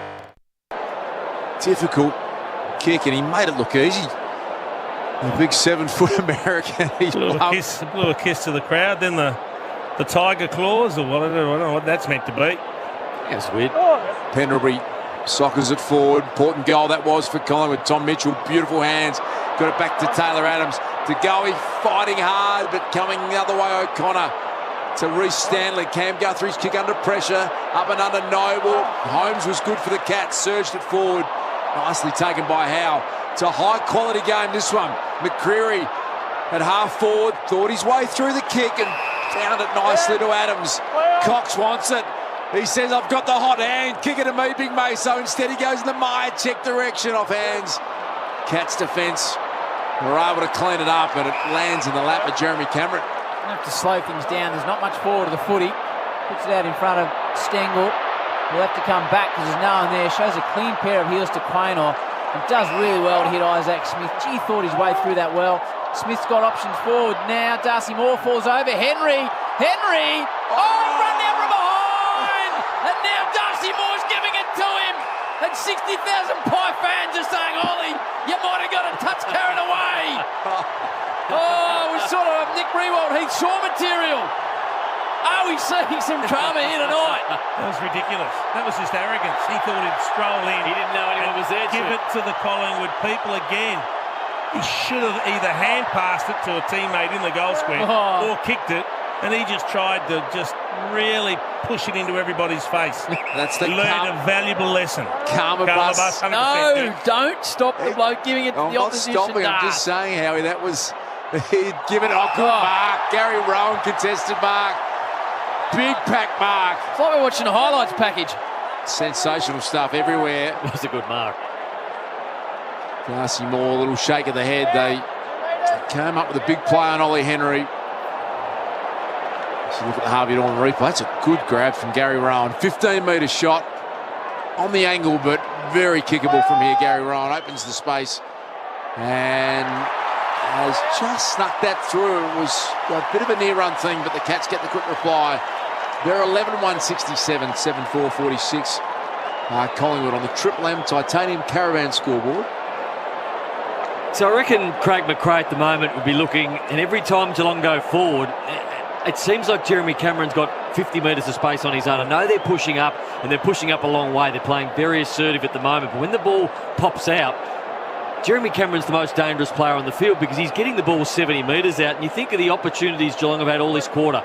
Most of them have involved Jeremy Cameron getting the ball 70 metres out and delivering it inside forward 50. So if I'm Craig McRae, yes, I want to play assertive defence, but I also need to have someone near Jeremy Cameron. I can't allow him ball on his own where he can just pick it up, waltz around, inside forward 50. He's too good a player for that. Looks like it's Maynard at the moment who's got the job, but you wonder if that's the right matchup. Back in the middle we go. Cameron down to Adams. Shoved forward by the Cats and Guthrie. Back to Guthrie. Guthrie Jr. Braun. Myers, nice little step. Tries to work the ball inside 50 and he's given away a free kick, Noble Hype. It's actually not so much when they're setting up and there's a stoppage or a boundary throw in. It's when Collingwood have the ball that if they lose it, nobody's taking responsibility for Jeremy Cameron going back the other way. Noble goes short. Where Henry was lucky was after his big mistake, Gary Rowan took a hammer within the next 15 seconds, so the replay of the error doesn't go to air, Chieftain. He saved him, Gary Rowan. You just see Sam De Koning appear back at ground level. Tommy Brown, Bob Jane teammates. Any idea what's happening down there, please? Yeah, he's sitting on the front row of the bench. There's some tentative positive signs, Das. I'll update you shortly. You like the front row compared to the back row down there, Tom, don't you? I think if you're at the back row, you're usually cooked, Nate. He's got some severe strapping on that knee. He looks a touch sore still. I'm just sensing in Tommy that as he gets more experience, the less he commits down there, which is the key to boundary riding. So I preferred Tommy when he went really just off half-baked, had a crack at what the injury was out of bounds. He just waltzed it over there. Zach Guthrie, Pies fans thought there might have been something in it, but it'll be a boundary throw deep in attack. Here's the replay. Here's the replay. Ollie Henry. Look at him. Oh. That's arrogance. You just can't afford to have that at this early stage of your career, Nate. Sort of thing you would have done in your prime. I've got no doubt about that. Pendlebury through traffic. Adams with a high shot at goal. And it sneaks through for one behind. I still like it. Joel Selwood watching in the crowd. The Cats 11-1-67. Collingwood 7-5-47. A 20-point margin. It was great to speak to Joel pre-game and just hear how satisfied he was, Chief, and he had no regrets, it sounded like, about giving it away. Yep. He looks content. Sounded content with his decision, didn't he? Yep, with his 4 premierships in his back pocket. How we got to speak to him, fair to say, Chief. Come on, Dar. Rowan fell over. Nicely done, side bottom. We've got 3 minutes 49 until half-time. The Pies love to get one back. Radagalia's been strong back there. Picked up by Connor. Blitzarves hands it off to Atkins. Oh, they're out. Stengel took his eye off the foot. He dropped it. They were just about home, Chief. If they had taken that one, Gary Rowan got through some heavy pressure. Holmes flicks it over to Close. He had the run of Myers there. Defending earnestly was Pendlebury. Slapped back Noble and Dacos. And Quainer combined to young Nick Dacos, who can take a bounce at half back. He's going to get the long option on to Elliott, who comes up all on his own. Meyer checks the deepest forward. Streaming down is De Goey, who's been pretty quiet this quarter, Heath. Yeah, first disposal for the term.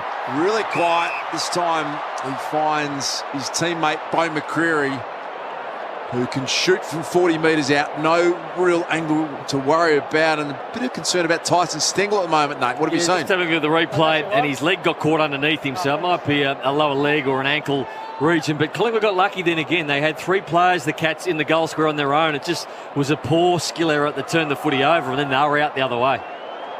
Not a known goal kicker, Bo McCreary, kicked 14 last year. Good looking effort, that one, a much needed goal. He's put it through. Bo McCreary kicks a big goal for the Pies. Their third of the quarter as Stengel comes off with a little bit of a limp up. 11-1-67 to 8-5-53. It's the Cats with the lead on the Triple M Titanium Caravan scoreboard. It's a great thing about the Pies in this game is every time the lead started to look like it could blow out, they've answered. They've found a way to hit the scoreboard. But it was probably a 2-goal turnaround. The Cats had numbers everywhere forward. All they had to do was handle it cleanly. They couldn't turn it over. Options going the other way, and the Pies good enough to finish. Stewart already subbed out of the game with a knee issue. Gee, De Koning looks real proppy on his right knee, and there's another issue down there as well, Tommy. Yeah, Stengel has gone down to the room for assessment. He just gestured to his shoulder or his upper arm, so hopefully it's just a stinger, but he's getting it assessed at the moment. The doctor's working overtime on the Geelong bench. Definitely rolled his right ankle as well. De Koning looks pretty poppy down there, Tommy. I think De Koning's all right. Okay. Let's hope he comes back on. Pendlebury, De Goey. So a shoulder and ankle issue for Stengel. Sounds nasty. Nick Dacos hits inside 50. Bobby Hill from 35. Bobby Hill leaps into the air as he kicks his first goal in black and white. They're going to review it, which sort of reduces the moment a bit. He didn't indicate that he touched it, Blitzarves, though, did he? That's a goal, Chief. No, he didn't touch it. So Bobby Hill's moment slightly overshadowed, but it's a goal, and that's his first in black and white, Bobby. Collingwood 8-5-53. Geelong 11-1-67. Back to 14 points. What are Bobby's numbers on the Reds' Eds? Heath, baby? Bobby Hill, just the 4 disposals. 3 of those have been inside 50s as well as that goal. Leading ball winner at the moment, though, Nick Dacos. 18 disposals, 92% by foot, 5 clear of any other player on the ground involved in that chain as well. Ream Hot Water built tough for Aussie conditions when it comes to water heating. Ask your plumber to install a Ream. Here's Noodles and the Chief. Well, there's talk of him playing midfield this year, but I think Craig McRae's just had a look at it and said, well, if you're going to get it, 35 times a week and you can go at 92%, we need you at half-back with that use. And he got it again. De Goey was involved in it. So whenever De Goey gets involved with this football, they normally make the right decision, and Dacos on the end of it as well.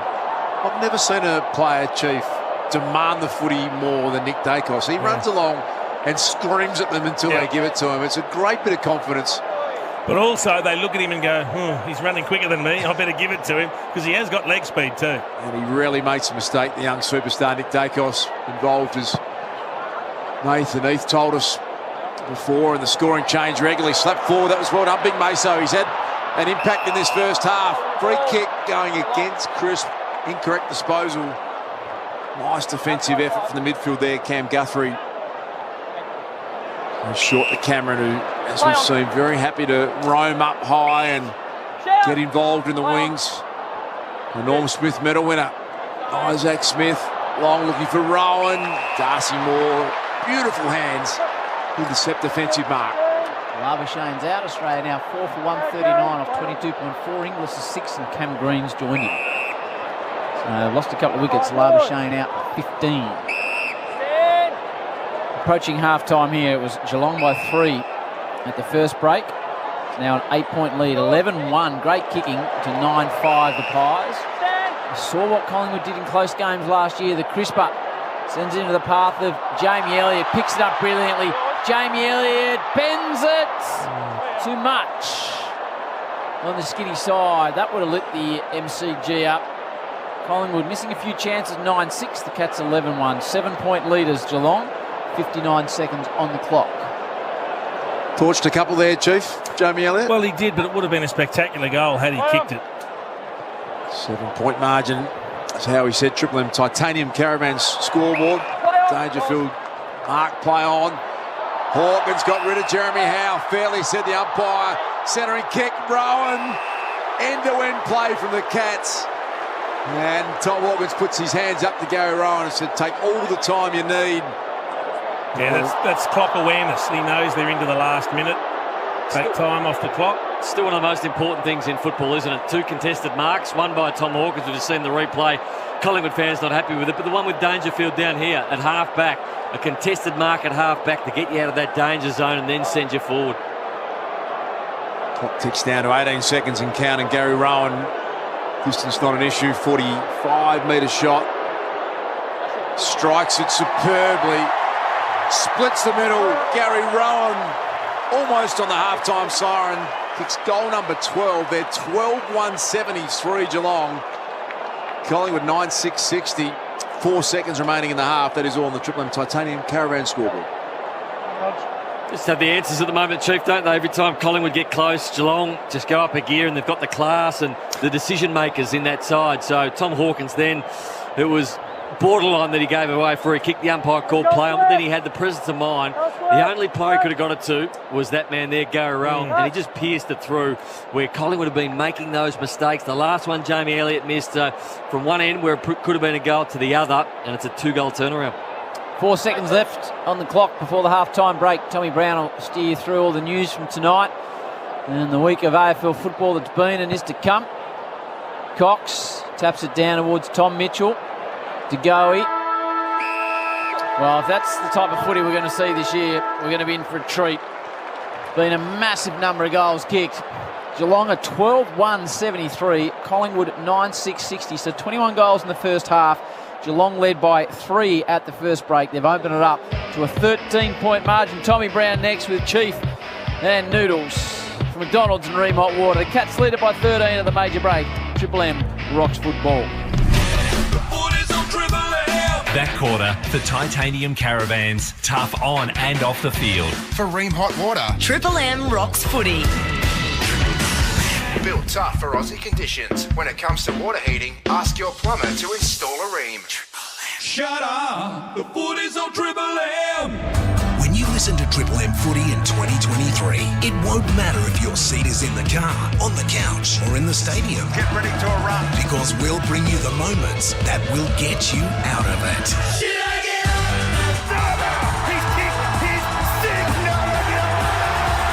Join the Temper Mattress call team tomorrow from noon for North Melbourne and West Coast. For Ream Hot Water and McDonald's, Triple M rocks footy. Hi, Rodney Jane here. At Bob Jane T-Marts, we have big brands and bigger deals. Buy 3 and get the 4th tyre free on selected Bridgestone, Yokohama and Dunlop tyres. Plus, up to $150 instant cash back on big brands like BF Goodrich, Dunlop, Michelin, Continental, Pirelli and more. Alloy wheels from only $125 and tyres from just $69, all with our best tyre price guarantee. At Bob Jane T-Marts, we'll look after you. T's and C's apply. Introducing smart devices to your home can sometimes feel overwhelming and confusing. But with Optus and their O-team of experts, navigating smart tech is easy. Whether you want to feel more secure, be more productive, or enjoy more entertainment, the O-team makes your everyday easier. Transform your home with the Optus O-team today. O-team installation services are currently available in select Sydney and Melbourne metro locations only. Online O-team support services require a monthly subscription. All devices and features require Wi-Fi and compatible smart devices, sold separately. You can always land a lower price at Liquorland, like a 10-pack of Jameson Smooth Dry and Lime 375ml cans for $52. So head into your local Liquorland or shop online to land yourself a lower price today. Liquorland, from the land you love. T's and C's apply. See website for details. Hello, Frank Walker from National Tiles. For 43 years, National Tiles has consistently given our customers the best value for money tiles in Australia. Here's proof. Magnificent polished Verona floor tiles. National Tiles' best value price of $39 is over 20% below the market. That's right, 20% below the market every day of the year. Yes, I personally guarantee you National Tiles has the best value for money tiles in Australia every day of the year. Sometimes footy is everything. Boom! Sometimes footy, band practice, trips to the zoo and your nan's birthday is everything. Is it my birthday again? So, whenever footy is everything, get the footy you want. Every game, every round on KO. The 7-seat Kia Sorrento, Kia's most awarded large SUV ever. Unlike any other SUV in Australia, the unrivaled Kia Sorento is available in diesel, petrol, hybrid and plug-in hybrid technologies. The Kia Sorento, awarded and unmatched like no other 7-seat SUV. To find out more, visit kia.com.au or visit your nearest Kia dealer. Kia, movement that inspires.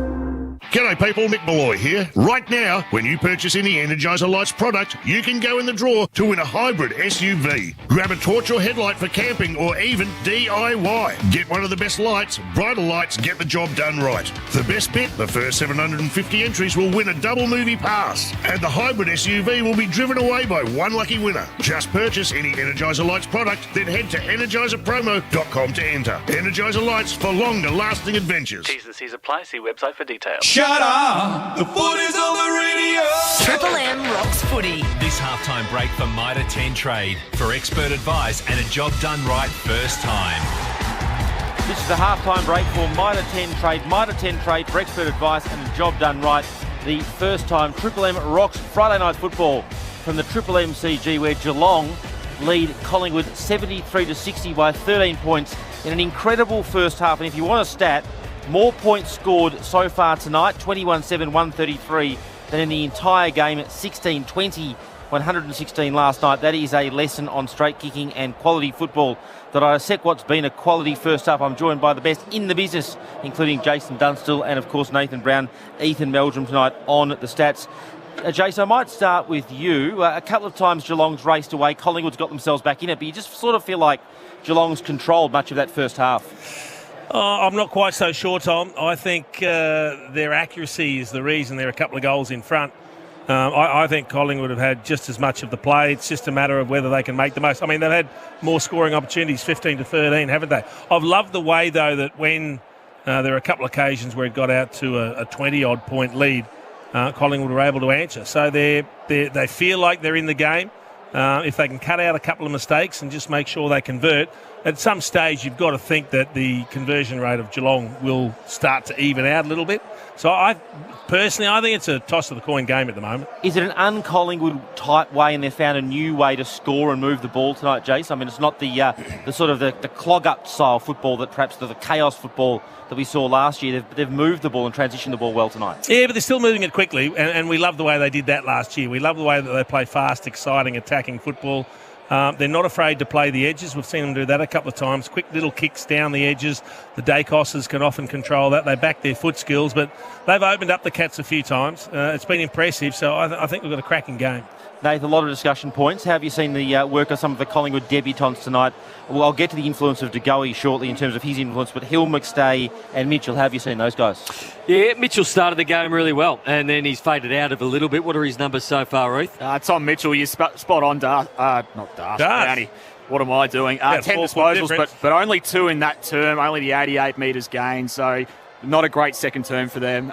Daniel McStay, just the 1 disposal. That was a goal. Bobby Hill, 4 disposals and a goal as well. He started slowly, Bobby Hill, and he got busy as that second quarter went on. He has kicked a goal. He's given away a 50-metre penalty. So in terms of the debutants, it's been a little bit hit and miss so far.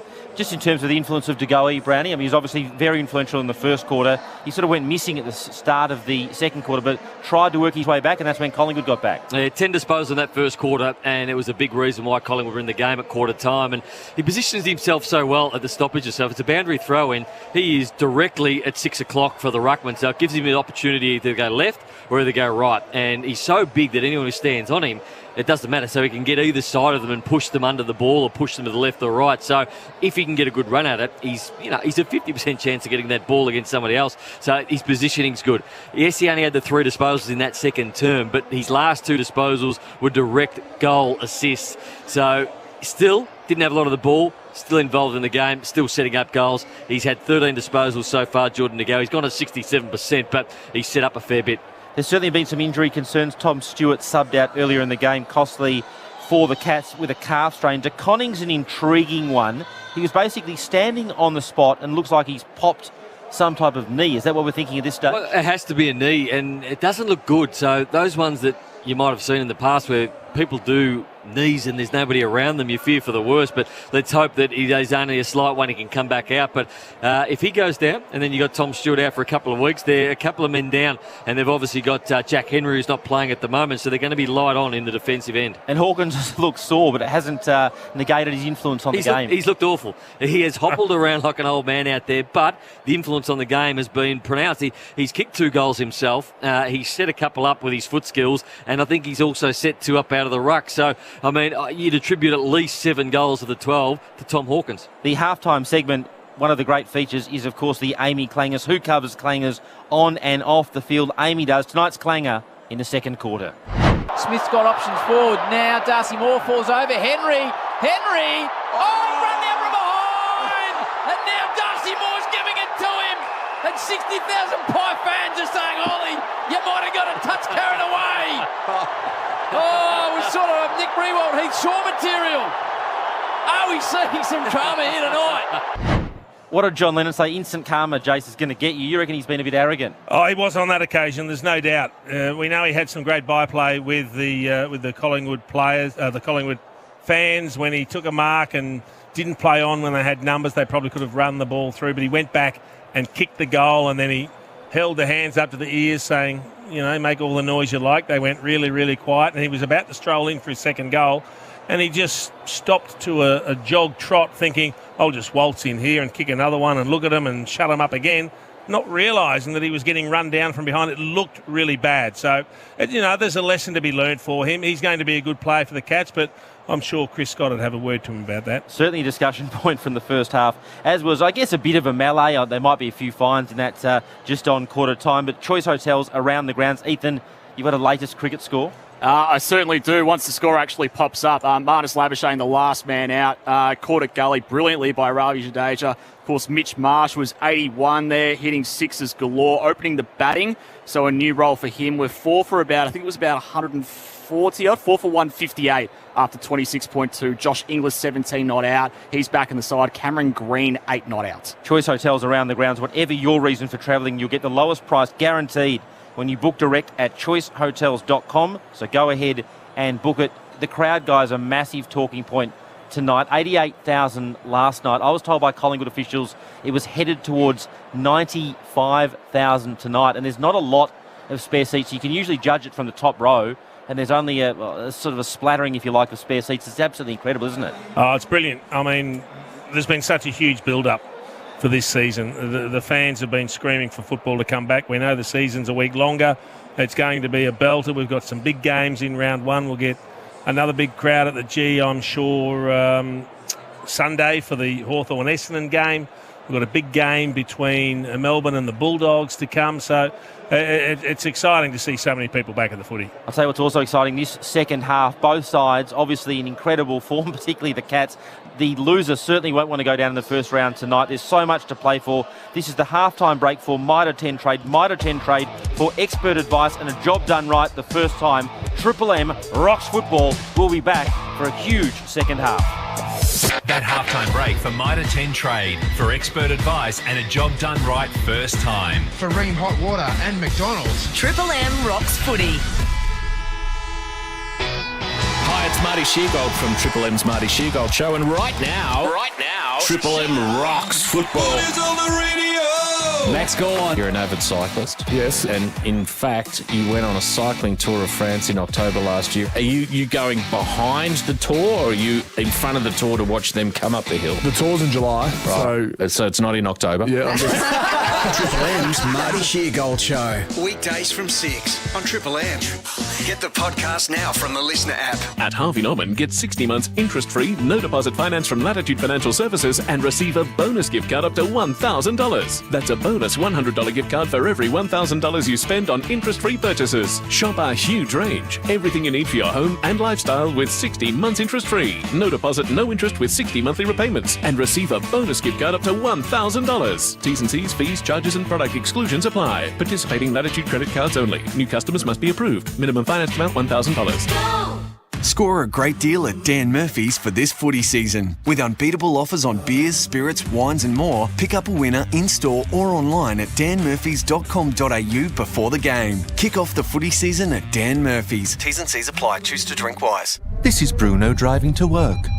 And this is his cheap insurer reading the policy fine print. Clause 9D of your car insurance says you're not covered for thingamybobs. Thingamy-bobbed at claim time? Beware bargain insurance regret, Bruno. Choose Amy instead. Who pays out over 99% of motor claims? Amy does. Lucky you're with Amy. Acceptance rate for the 12 months up to 30 September 2022. Before buying insurance issued by Amy, read the TMD and PDS at amy.com.au and consider if it's right for you. Did you get the link to the resort? Yes. Meet Matteo. Check out the pool. I know, is that just for us? Yes. He's overdue a proper holiday, not to mention a proper bank account. So I switched to Macquarie. Have you looked into flights? Mateo's new Macquarie bank account actually helped him save money. He now earns a great interest rate, and Macquarie don't charge any fees anywhere in the world. I've just booked it. Booked it. So his bank account helps him save more. We're doing it.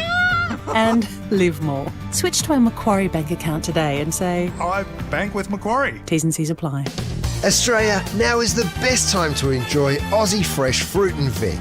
Right now, 100% Aussie sweet corn is in season. And just $3 for a 3-pack. Coles, value the Australian way.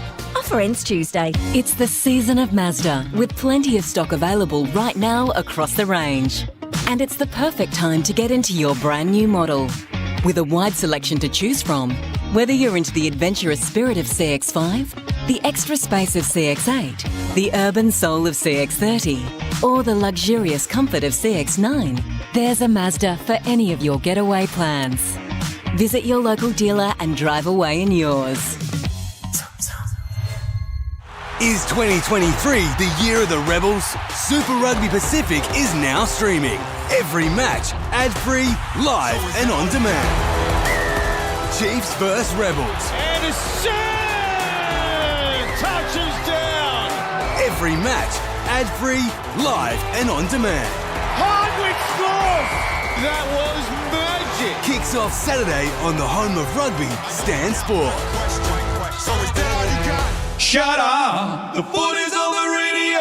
Triple M rocks footy. This quarter for Beacon Trade, supporting tradies with over 120 stores, a wide range of lighting and electrical products, and expert trade teams who offer the best services, making every tradie's job easier. Geelong led by 3 at quarter time. They extended a 13-point margin at half time. They're 12-1. Beautiful kicking on a wonderful night. Collingwood 9-6-60, a 13-point margin. Mason Cox has got 2 for the Pies. Hawkins has got 2, as has Stengel and Rohan. Mark Howe with you. Luke Darcy and the Chief. Chief, a couple of other games to talk about. We spoke about it in the pre-game, but I'm fascinated to see the Dogs and Melbourne and see the big forwards and how it all pans out tomorrow night. A lot of people fancy Melbourne as real premiership contenders. Where do you see the Dogs and where do you see this game? It's an interesting one. I'm in that same boat. Very bullish about the Demons this year. I think they're as good a chance as anyone. I'm unsure about the Dogs. They have potential. I don't know about the plan with all the tools. It'll be interesting to see how that works. I mean, and if it doesn't work, they don't have to go that way, but they do have a lot of tools, which is an interesting strategy.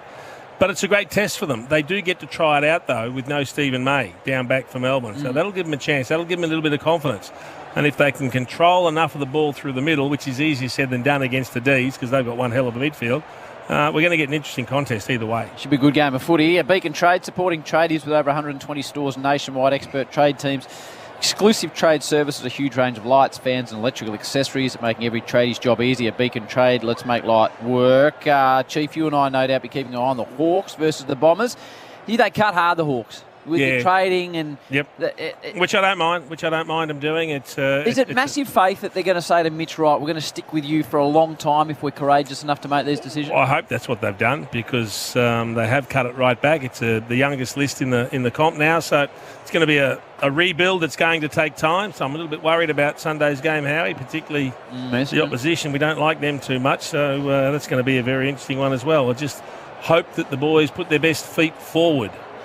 What other games are you looking forward to this weekend? Well, we've got a blockbuster tomorrow, Howie. You and I are working on North against West Coast. Now, there's two teams that won 2 games apiece last year. Yeah. And one of them is going to be in the top half of the table at 1-0 after tomorrow's game. So I'm looking forward to seeing this man, Sheasel, number 3. Big raps on him. Big raps? Big raps on him.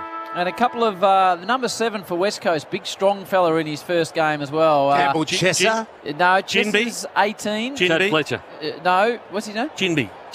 Or Ginby. Haven't quite got it right. Ginby. Yeah, he's big, powerful looking operator. Keep an eye on young Campbell Chesser on debut too. Brilliant young athlete. Had a nasty ankle injury last year, so in his first year he's missed the whole year. That's right, he did. Really, they've got a heap of debutants. Noah Long's another one, a small forward, which they desperately need after losing Rioli. So there's a lot of interest in that game as well to see if those teams can start to climb their way up the table. And blokes that missed the whole year, like Oscar Allen, Dom Sheed, like some big players that come back into that side. Who have Port Adelaide got? Noodles? Brisbane. That's a big game, that one. Big game. Looking forward to seeing Jason Horne-Francis, how he goes. Miles Bergman's another man we've forgotten about. Had a good year 2 years ago. A lot of injury and illness. Expect Bergman to get big numbers in the midfield. Have we, as an industry, gone out of complete whack with Jason Horne-Francis? The way that he's been sort of sent off out of the state for a brilliantly talented young man who hasn't really done a lot wrong at all. Yeah. I hope and I suspect he's going to be Watch him fly. Superstar. He will fly over there in the next decade at Port Adelaide. To be fair to say, as an industry, we go off pretty quickly about far too many things. Young lad, plying his trade, number 1 draft pick, super athlete, finding his way. And let's be honest, without being unkind, North Melbourne as a club would say that they've had their challenges and disrupt. He doesn't get to choose the environment that he goes into. He gets back to what I think that is going to be one of the great things that have happened to a football club to get him back 2 years later. So without wanting to overlay it, he's been pretty harshly dealt with, I would have thought, young Jason Horne-Francis. Look forward to Port playing North as well. We might get a little bit of Ollie Henry sort of friction going on. It'd be interesting to see how Ollie Henry goes in his second half. He hasn't been near the footy a lot. What he's done has attracted a lot of interest, Chief, and it'll play on his mind what happened just before half-time where he got run down. So I'm fascinated to see how he handles it. And I'm a bit fascinated. I'm seeing a little bit of a showbiz tantrum down the front here. How are you? It's not a tantrum. Tommy Brown nicks my pen week in, week out. Now, I need a red pen for Collingwood and I need a blue pen for Geelong, and he's nicked my pen again. And you've thrown the toys out the cot. He's a kleptomaniac. He's thrown the toys out the cot. No, I've got a red one. I need a blue one. He's on the phone to the big-nosed producer back there, and he's saying, I'm too big for this to have my pen stolen. He's just a kleptomaniac. He's taking the mickey, Tommy, and you're letting him get away with it. Well, last time he put chewing gum in the binoculars. Put your foot down. Righto, Dars, take it away here, big boy. Second half ready to get underway at the MCG. 13-point lead to the Cats. 12-1 to 9-6. Entertaining first half. Let's get this second one underway. Big Darcy Cameron, big fan of the way he goes about it. Hacks it forward. The race is on. McCreary outpointed O'Connor. Played that beautifully back to Pendlebury. The vision was okay to Adams. Had to work his way through a tackle. It was a good tackle initially from the big ruckman Stanley. They run on McCreary, who pushes hard, tumbles it into the pocket. The mark taken by McStay, who's been pretty quiet, Heath. Yeah, Dan McStay, this will be his second disposal. His first disposal was a goal, so this could be 2 from 2. De Koning's back out there, which is a good sign for the Cats. It's about a 3-metre shot from goal, but right tucked up on the right behind post. McStay will favour his left foot, turns around and jams it into the post. That's a bad miss from there. Should have been a goal. 9-7-61 to 12-1-73. It's a lead of just 12 points, all in favour of the Cats. And it's all brought to you this quarter on the Triple M Beacon Trade scoreboard. Tui with the kick out. I wish he'd go back to kicking some of his barrels. Big barrels, Chief. Goes towards Radigalea, who just lets it go for Henry. Inglis is out. Australia now 5 for 169 as Maxwell walks out into the middle. Ball down the line, centre wing. Stanley does well to Rowan. He's immediately tackled by Noble. Holmes just throws himself at Murphy and the ball. Murphy loses his headband, side bottom. The Fernando Alonso lookalike keeps the ball in, sends it down the line. Oh, Bobby Hill went early, nearly took a hanger. Really good tackle, though, by Zach Guthrie not to get in the back of Bobby Hill and to be tossed up centre wing right in front of Tommy Brown. She's not a bad leap. It's been a ripping grab from Bobby Hill. Half forward for the Pies. Cameron won the hit out. Blitzar's playing the tall midfielder role too strong and forced his way through. Noble opposed to Stengel. Neither player can keep it in. Weber bound to throw him in front of Tommy Brown. Bob Jane teammates on the members' side wing here at the MCG. 12-point lead to the Cats. We just started the second half. It's Darcy Cameron again. Reece Stanley took front position. Neither ruckman able to get clean possession. A bit of a stalemate there on the wing, and it'll be thrown up almost on the AFL logo. Craig McRae coaching at ground level. It's just in front of him. He's yelling out encouragement, always on his feet, always positive, Craig McRae. Dangerfield swoops on the ball, tries to pick it up, in the end goes off the ground and bumps it out on the full. Ball kick, Dacos. Move 10 metres. So it's Nick Dacos will get the free. What's he up to on the Red Zeds? This will be disposal number 26, clear of anyone else on the ground. Josh Dacos, one of those players. He's got 14 as well. What a player he is. Triple M Red Z Lenders, Red Z Lending, loans for the self-employed, REDZED. That's redzed.com. Move it on, play on. Noble squeezes the ball to side bottom. He marks in front of Danger. Half-back flank right in front of the members.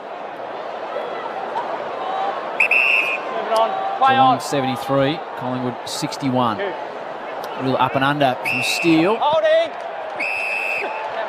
It's going the way of Cameron. Reece Stanley held him. It's Cameron. Collingwood Cameron gives it to Nick Dacos.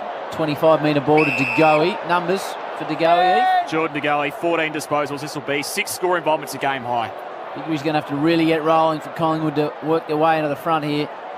De Goey, beautiful kick, sets it up. McStay was out of position. Closest to the fore. Haven't called his name a great deal tonight so far. Close. Guthrie and Zach gets Elliott. That's Jamie, 28 from the Pies attacking goal. They lead it by 2 goals, the Cats. Early stages, second half. Head to Macca's for 10 chicken McBites for just $3. What a one-handed grab, 30 cents each. Adams did well, won first possession, but he got his kick smothered. And the Cats' defence organised enough to get it out of their defensive 50. There is Ollie Henry. He's getting some attention. A bit of a blue on the quarter-time siren. He's been giving it back to the Collingwood crowd. Nice mark, Blitzarves. All-Australian last year for the first time. Stengel's going to get smashed. Oh, Howe came cannoning over the top. Jeremy Howe's landed really awkwardly there as well. And that was just a nasty collision. Stengel down. Howe down, they both look really sore. That was a car crash, and Jeremy Howe is in a lot of pain down there. He's holding his upper arms around the bicep region. He's in a lot of pain. Yeah, they've stopped play. They're calling to get him off on the stretcher. I was terrified about the safety of Tyson Stengel going back with the ball. I thought Howe might just absolutely kill him, but he's flipped right over the top, hasn't he? And Stengel looks okay. He's coming off as well, but slowly walking with the doctor now. Just a sickening feeling when that ball was in the air. It was, and you knew both players were going to commit everything they had, and now you're just thinking about calling for the stretcher, and it's just come out now. Yeah, Jeremy Howe, as we said, appears to be in a lot of pain. Tommy, you're down at ground level. Bob Jane team, Mart. Any thoughts? Yeah, just in terms of the incident itself, I mean, I've only seen it once, but Howe fell heavily on his shoulder and his arm. So, the stretcher's gone straight out. Craig McRae's just trying to reorganise the bench at the moment and trying to get them all back into position. But all the Collingwood medical staff, the physios, the doctors, all trying to use his stretcher, which, as you guys observed, was a little bit slow coming out. But obviously Howe's position at the moment is their first and foremost consideration, because they've got to get him in the right spot to get on that stretcher and take all the necessary precautions. It's hopefully some type of side injury instead of something around the head, so we'll learn more shortly. It looks like the upper arm around the bicep. It could be a broken arm. The way he was holding it and the way it was angled, and his legs were sort of trembling as well. So let's hope the best. Still kicking his feet, Brownie. So he's in pain. It's one of those things where the trainers came out, immediately called for the stretcher. Well, Jeremy Howe, he's missed 29 games since the start of the 2020 season. He's had a really tough run with injury. And all that, Taylor Adams came off as well. He had the ball smothered off his boot down there, and we saw him get up very slowly. So he's now sitting on the bench watching the incident as well.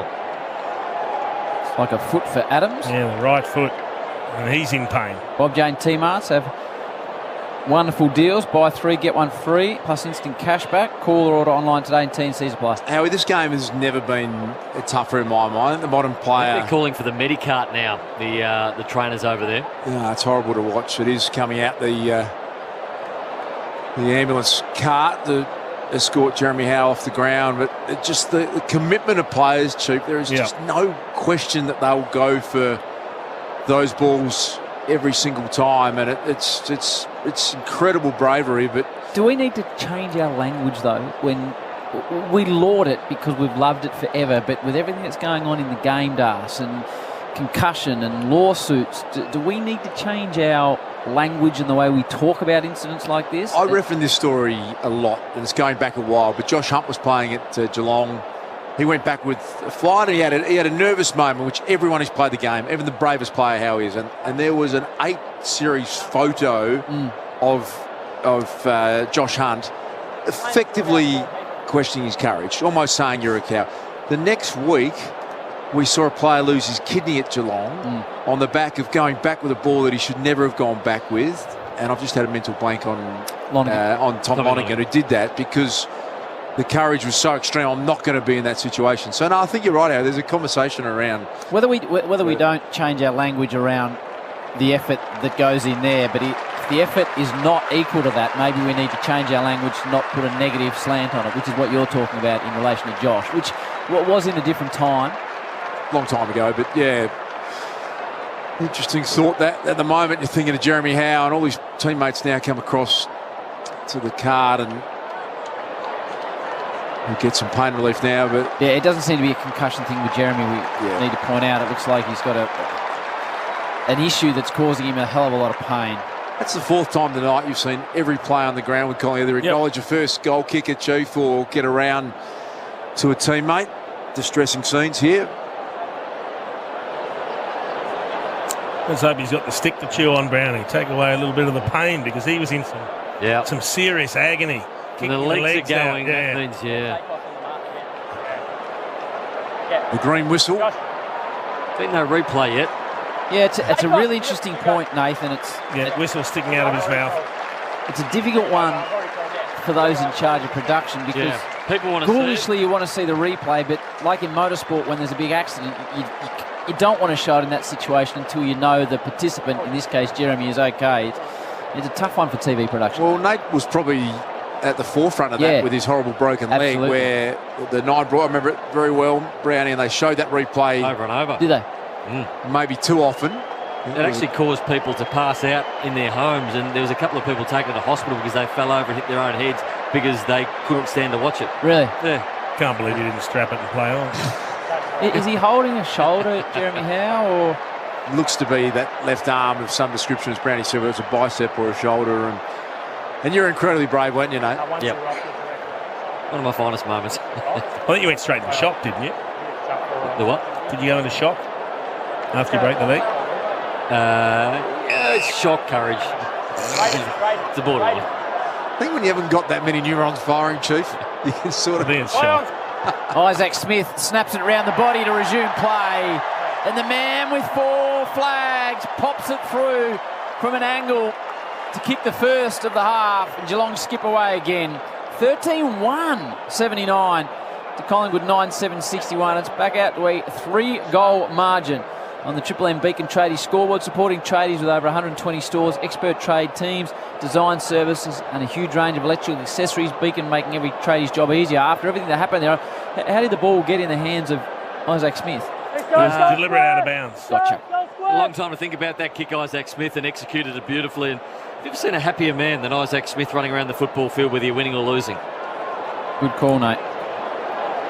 And look at the Harvey Norman replay screen again, and you saw every Collingwood player get across to Jeremy Howe. That is the news story. He's been escorted off the ground. Significant injury. We'll give you as much information as we can on that thing, you Jeremy Howe, and hopefully it's not as bad as it looks. Ricochets back out to that man who won the Norm Smith medal on this ground on grand final day not that long ago, Isaac Smith.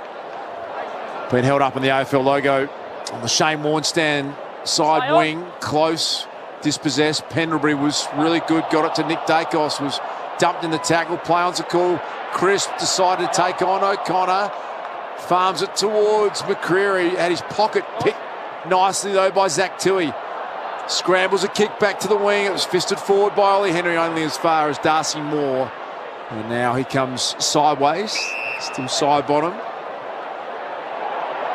Holds on it for a while, releases it to Murphy. Floats a high ball up to the wing. Rattigan came after it and double fisted over the boundary line, centre wing interchange race side. 18-point lead to the Cats.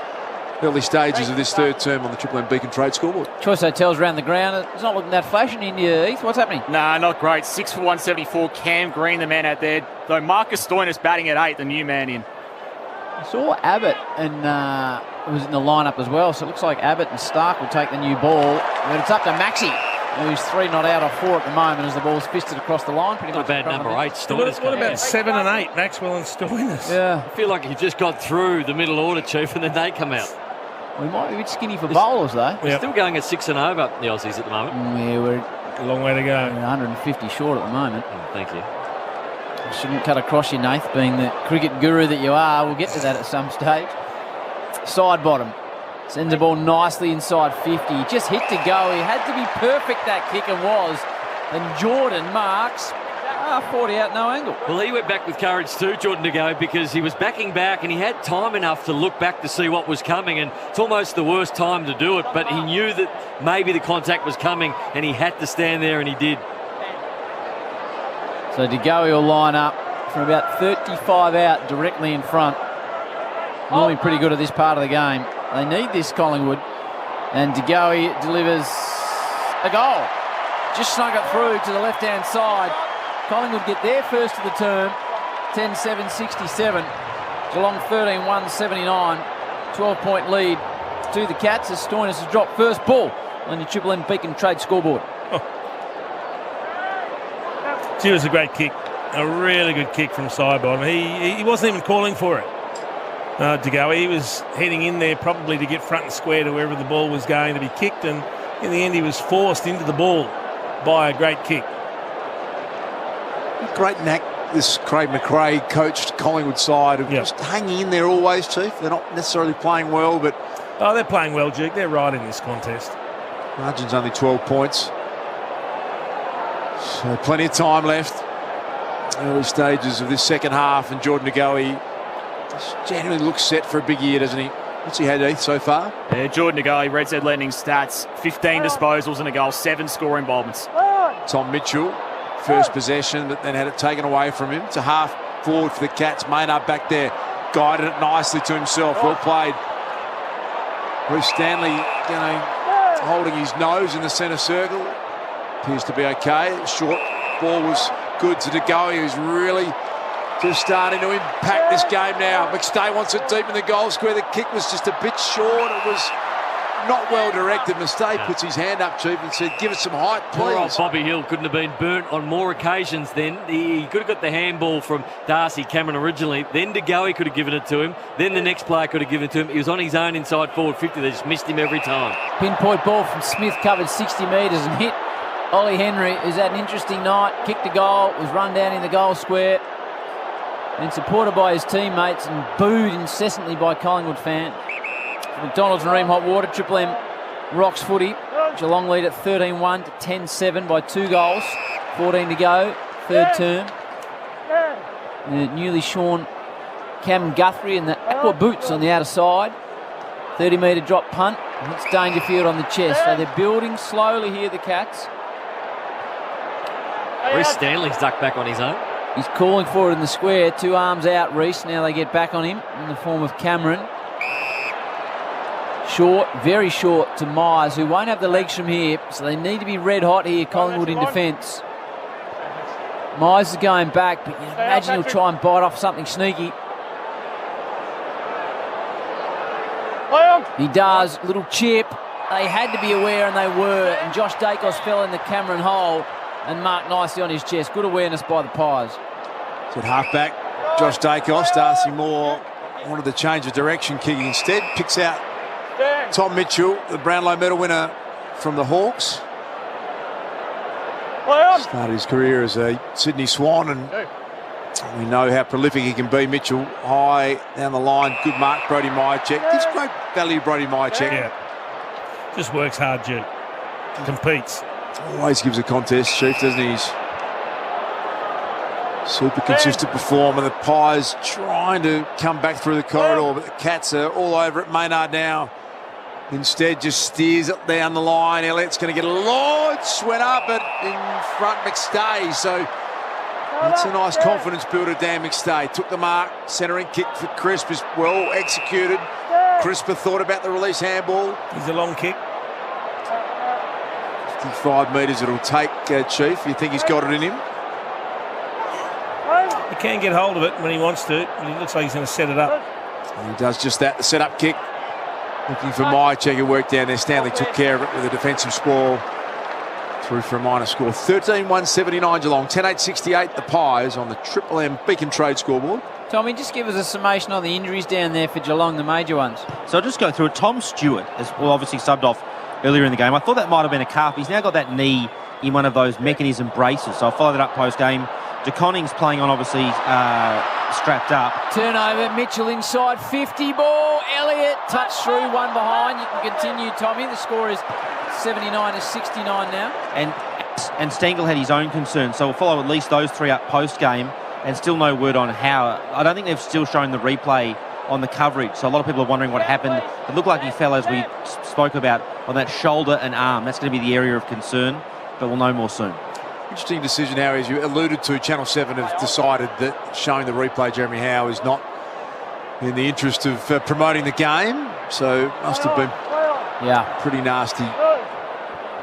Find out more about Jeremy Howe. It's half-foot beautifully taken. Nick Dacos, talk me through his 19th. Disposal number 24 most on the ground. Another beautiful kick to Pendlebury, 70 metres out. Pendles goes on the right foot to his old teammate. Still side bottom, the youngest member of the 2010 Collingwood Premiership team. Noble, that's a good kick. It was, I thought, intended for Myercheck. Bobby Hill said, I'll take it. The little man who'll go back, and he should kick this from 30 metres out. You've got to go back to half-back where Nick Dacos had the footy. And he had pretty much every player ahead of him, but he was good enough to give a 40-metre pass on an angle which set up Pendlebury at centre-half forward. Pendlebury's kick wasn't that good, but he got it moving, but it was the set-up kick from Nick Dacos which changed the course of where they were going with the footy. Nate Brown, the Chief, Jason Dunstall, all over it. The Triple M Seabus Super Special comments. Seabus Super making hard work pay off. Bobby Hill, first game as a Magpie. 35-metre shot. And Bobby has got his second goal for the Pies. And they're pretty excited about that, the Pie fans. Back-to-back goals, Collingwood. Just back to a 4-point ball game. That is all on the Triple M Beacon Trade scoreboard. Well, having plenty of the ball forward, 13 more inside 50s, dominating territory. So they are charging at the Cats and starting to look a little shaky down back under repeated assaults. I don't know how well DeConing's moving. He doesn't seem to be contesting a lot of balls up in the air. We know Radaglia is very raw in defence. He's flying for a lot of balls, but finds himself out of position at times. So I think they fancy themselves picking apart the Cats' defence at the moment. 4-point game. Heath, what's happening on the Red Zetters? Red Zeds inside 50s, 40-27, as Chief was saying, 7-2 this quarter in Collingwood's favour. Also dominating all the footy, plus 45 disposals, plus 40 uncontested possessions as well. 80-odd last night in a draw. Another ripping game here, probably closer to 90. The game is in rude health and people are coming back to the footy. Noble run down from behind. Well done, close. Got the long sleeves on as Bradley. Plays on. Sends it deep down towards Hawkins. Murphy fists.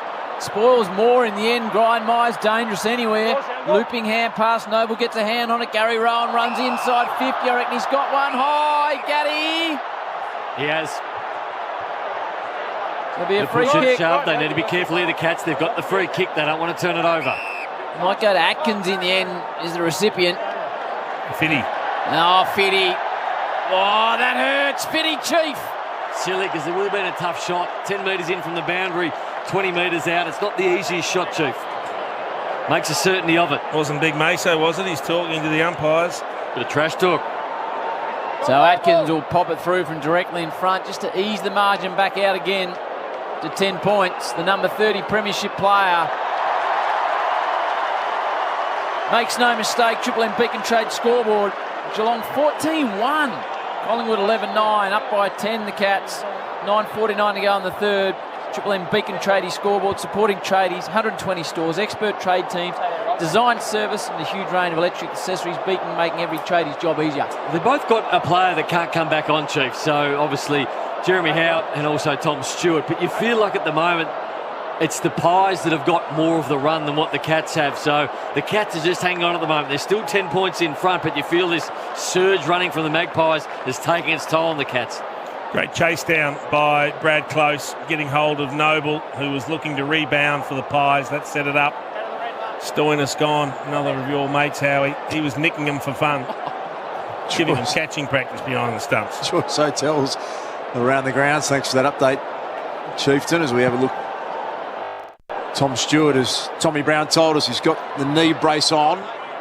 So there's been a bit of carnage out there tonight, the MCG. Intense, hot, brave, contested game that we've seen.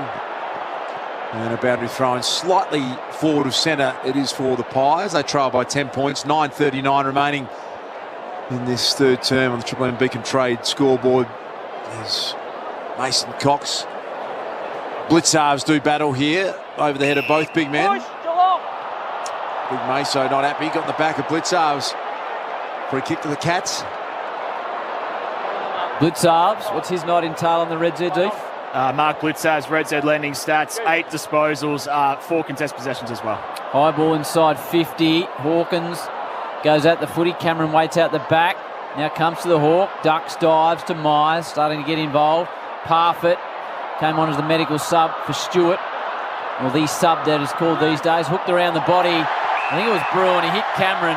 Whether out of intent or luck, it doesn't matter because Jezza marks. The question is, out. Who's on him again, Chief? Plays on, hooks it round the body, kicks the goal. Jezza, his partner, is ready to have a baby, and there was talk that he might disappear off down the highway, Dust, but at the moment he's kicking goals. 15-1-91 to 11-9-75. 16-point margin, 8:49 to go. Incredible kicking on the Triple M Beacon Trade scoreboard. We've seen it at both ends, though, Brownie. Very proactive positions being taken by defenders. In fact, they're actually taking their numbers up to the contest, thinking, let's win it at the source. And if they lose it, then they're getting hurt out the back. But he's been the recipient a few times. He is good at finding space, Smart. Jeremy Cameron. Go square! Go square, Tom!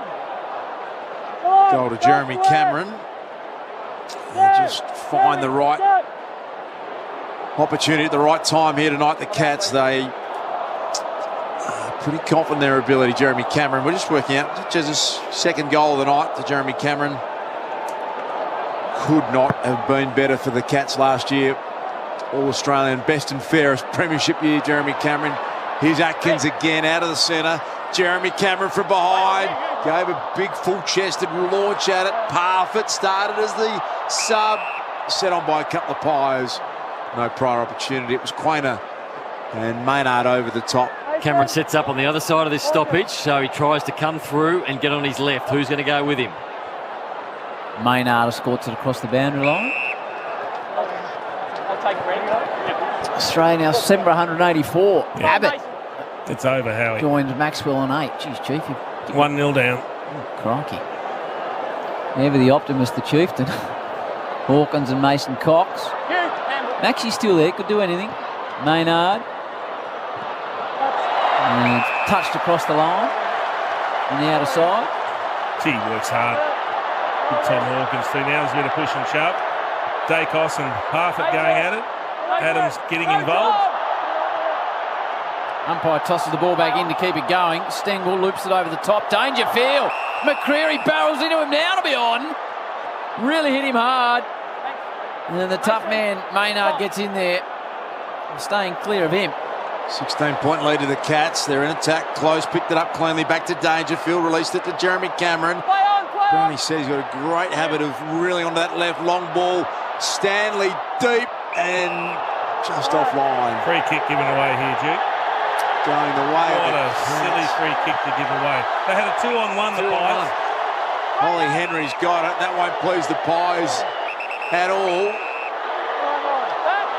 They are not happy within the It's got to be 50 metres. It had to be. And he missed it too. All the Collingwood players were standing on the side of the mark, trying to stop him from running around.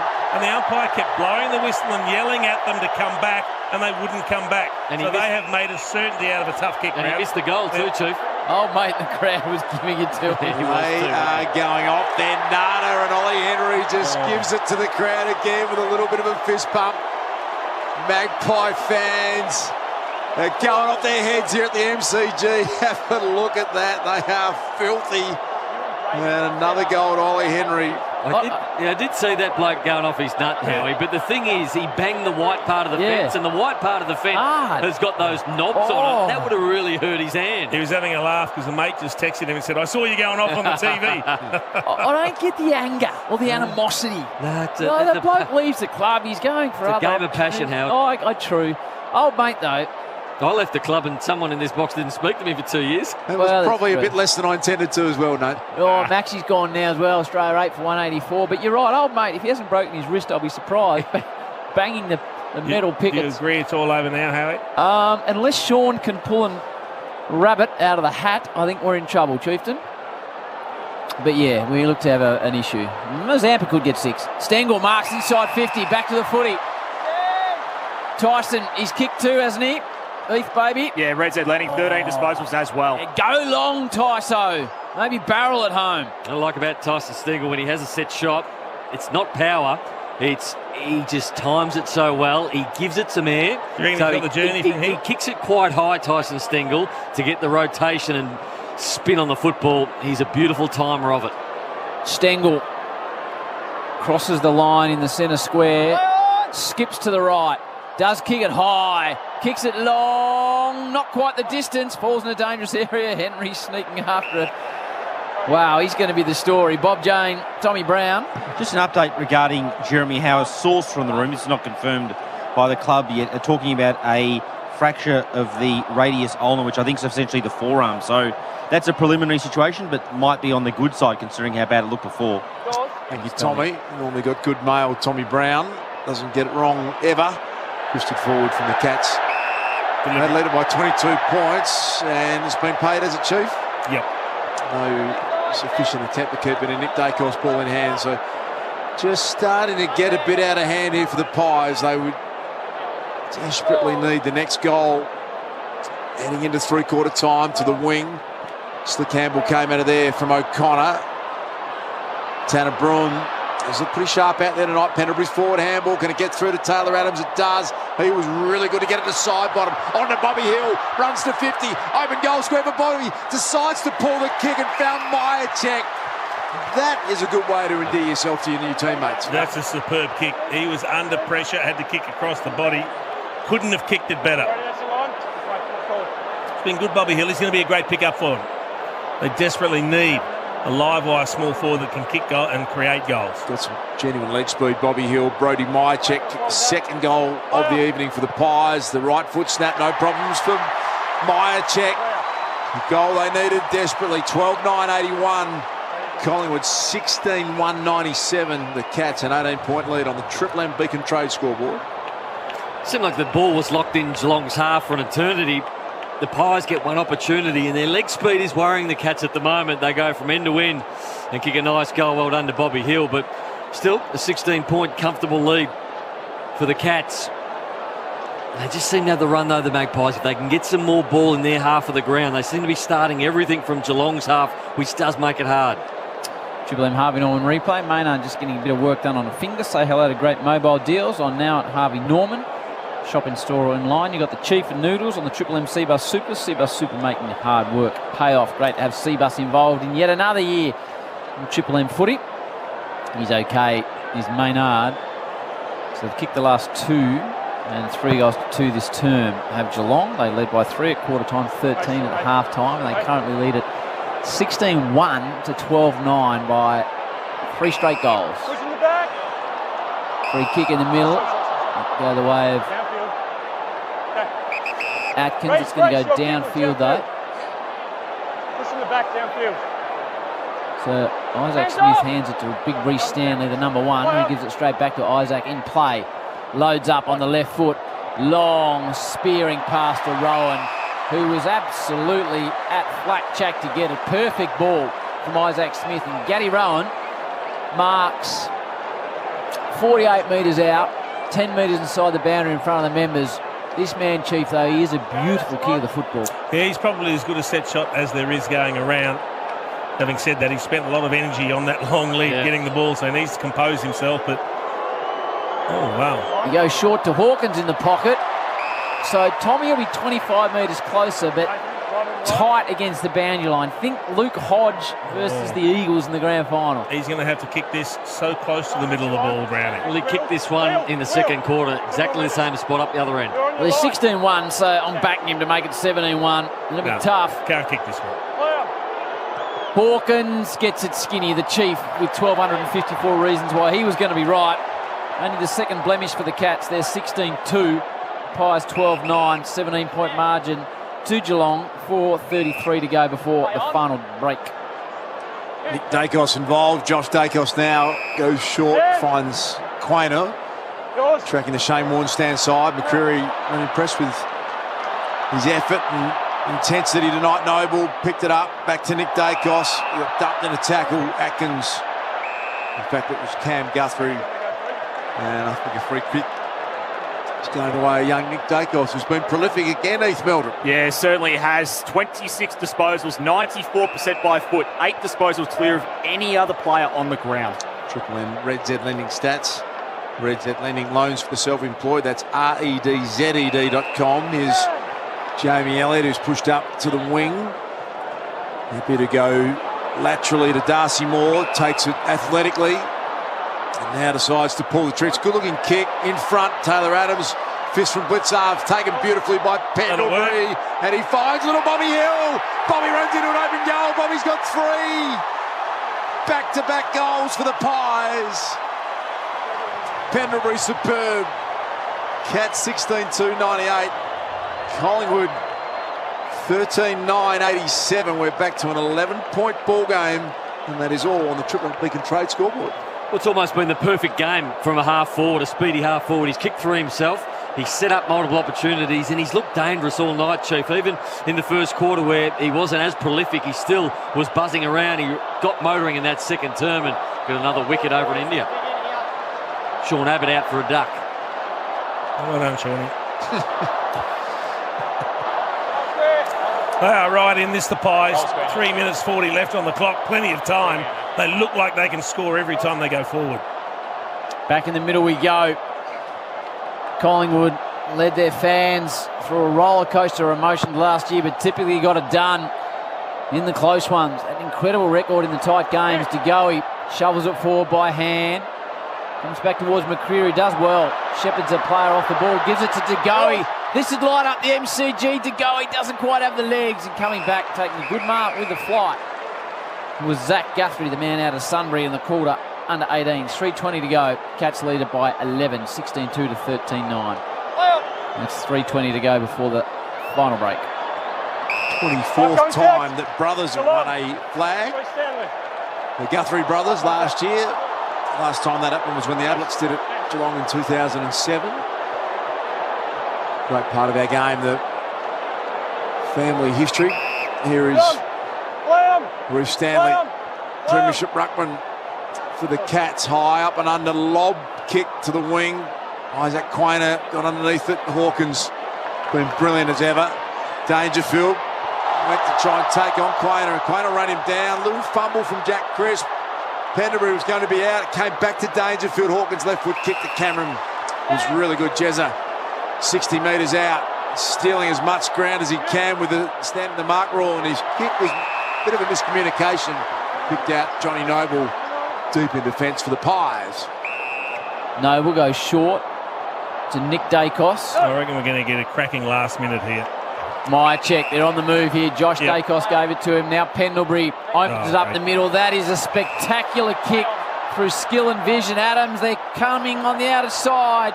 McCreary's got space. This is the important kick. Bo McCreary just drops it long. It'll need something special. Bobby Hill's at the back of the pack, but floating back in front of Bobby. Reef McGuinness. Here's McGuinness, who's come on as the sub. Surprised us all. And he's going to have a kick from about 20 out, tight on the boundary line. Number 26, Reef. Good name. Hooks it. Home! Collingwood are coming again. Of course they are. Pies fans on their feet. Reef's on the board. Geelong 16-2. Collingwood 14-9, 5-point game, 1:24 to go in the third. And Chief and Brownie, if this is what we're in store for in season 2023, it's going to be a monumental year of footy. Well, they did it all last year. Can they do it again, Brownie?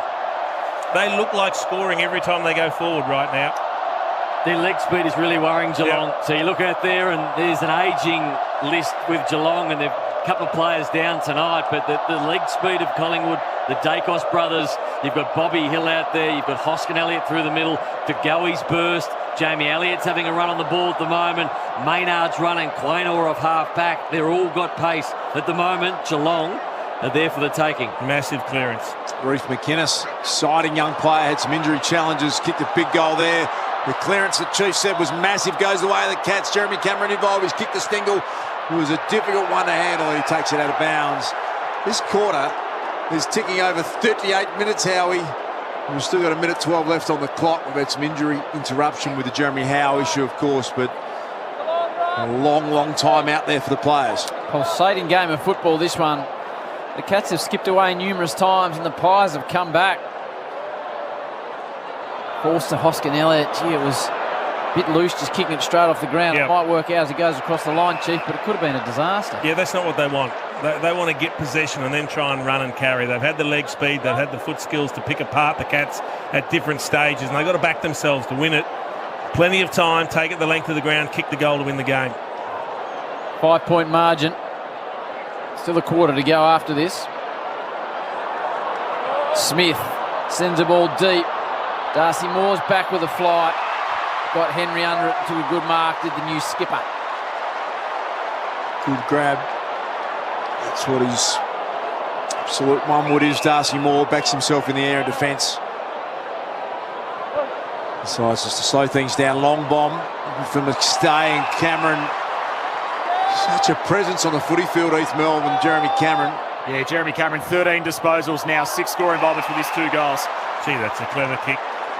Talk us through it, Chief. Well, I was about to be critical, thinking, take your time.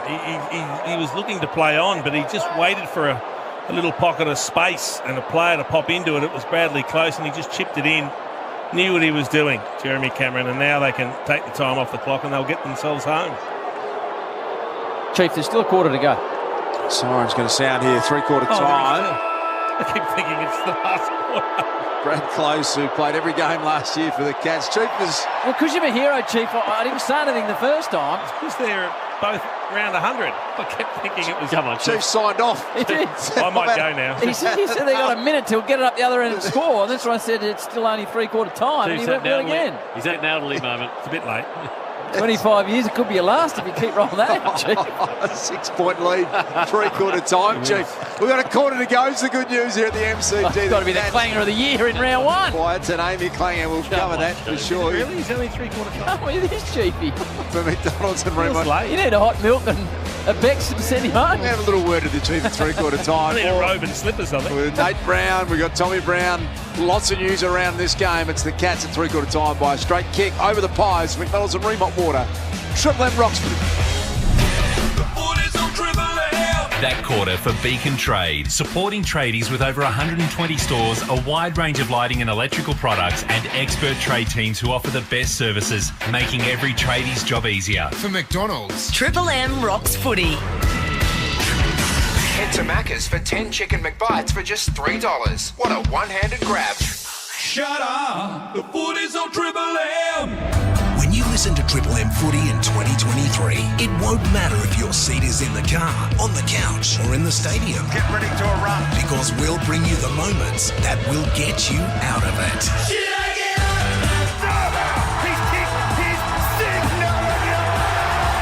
Join the Temper Mattress call team tomorrow from noon for North Melbourne and West Coast. For Ream Hot Water and McDonald's, Triple M rocks footy. Sometimes footy is everything. Sometimes footy, camping trips, hitting the beach and getting your hair done is everything. Just a mullet, thanks. So whenever footy is everything, get the footy you want with KO. Whenever sport is everything. At Harvey Norman, get 60 months interest-free, no deposit finance from Latitude Financial Services and receive a bonus gift card up to $1,000. That's a bonus $100 gift card for every $1,000 you spend on interest-free purchases. Shop our huge range. Everything you need for your home and lifestyle with 60 months interest-free. No deposit, no interest with 60 monthly repayments.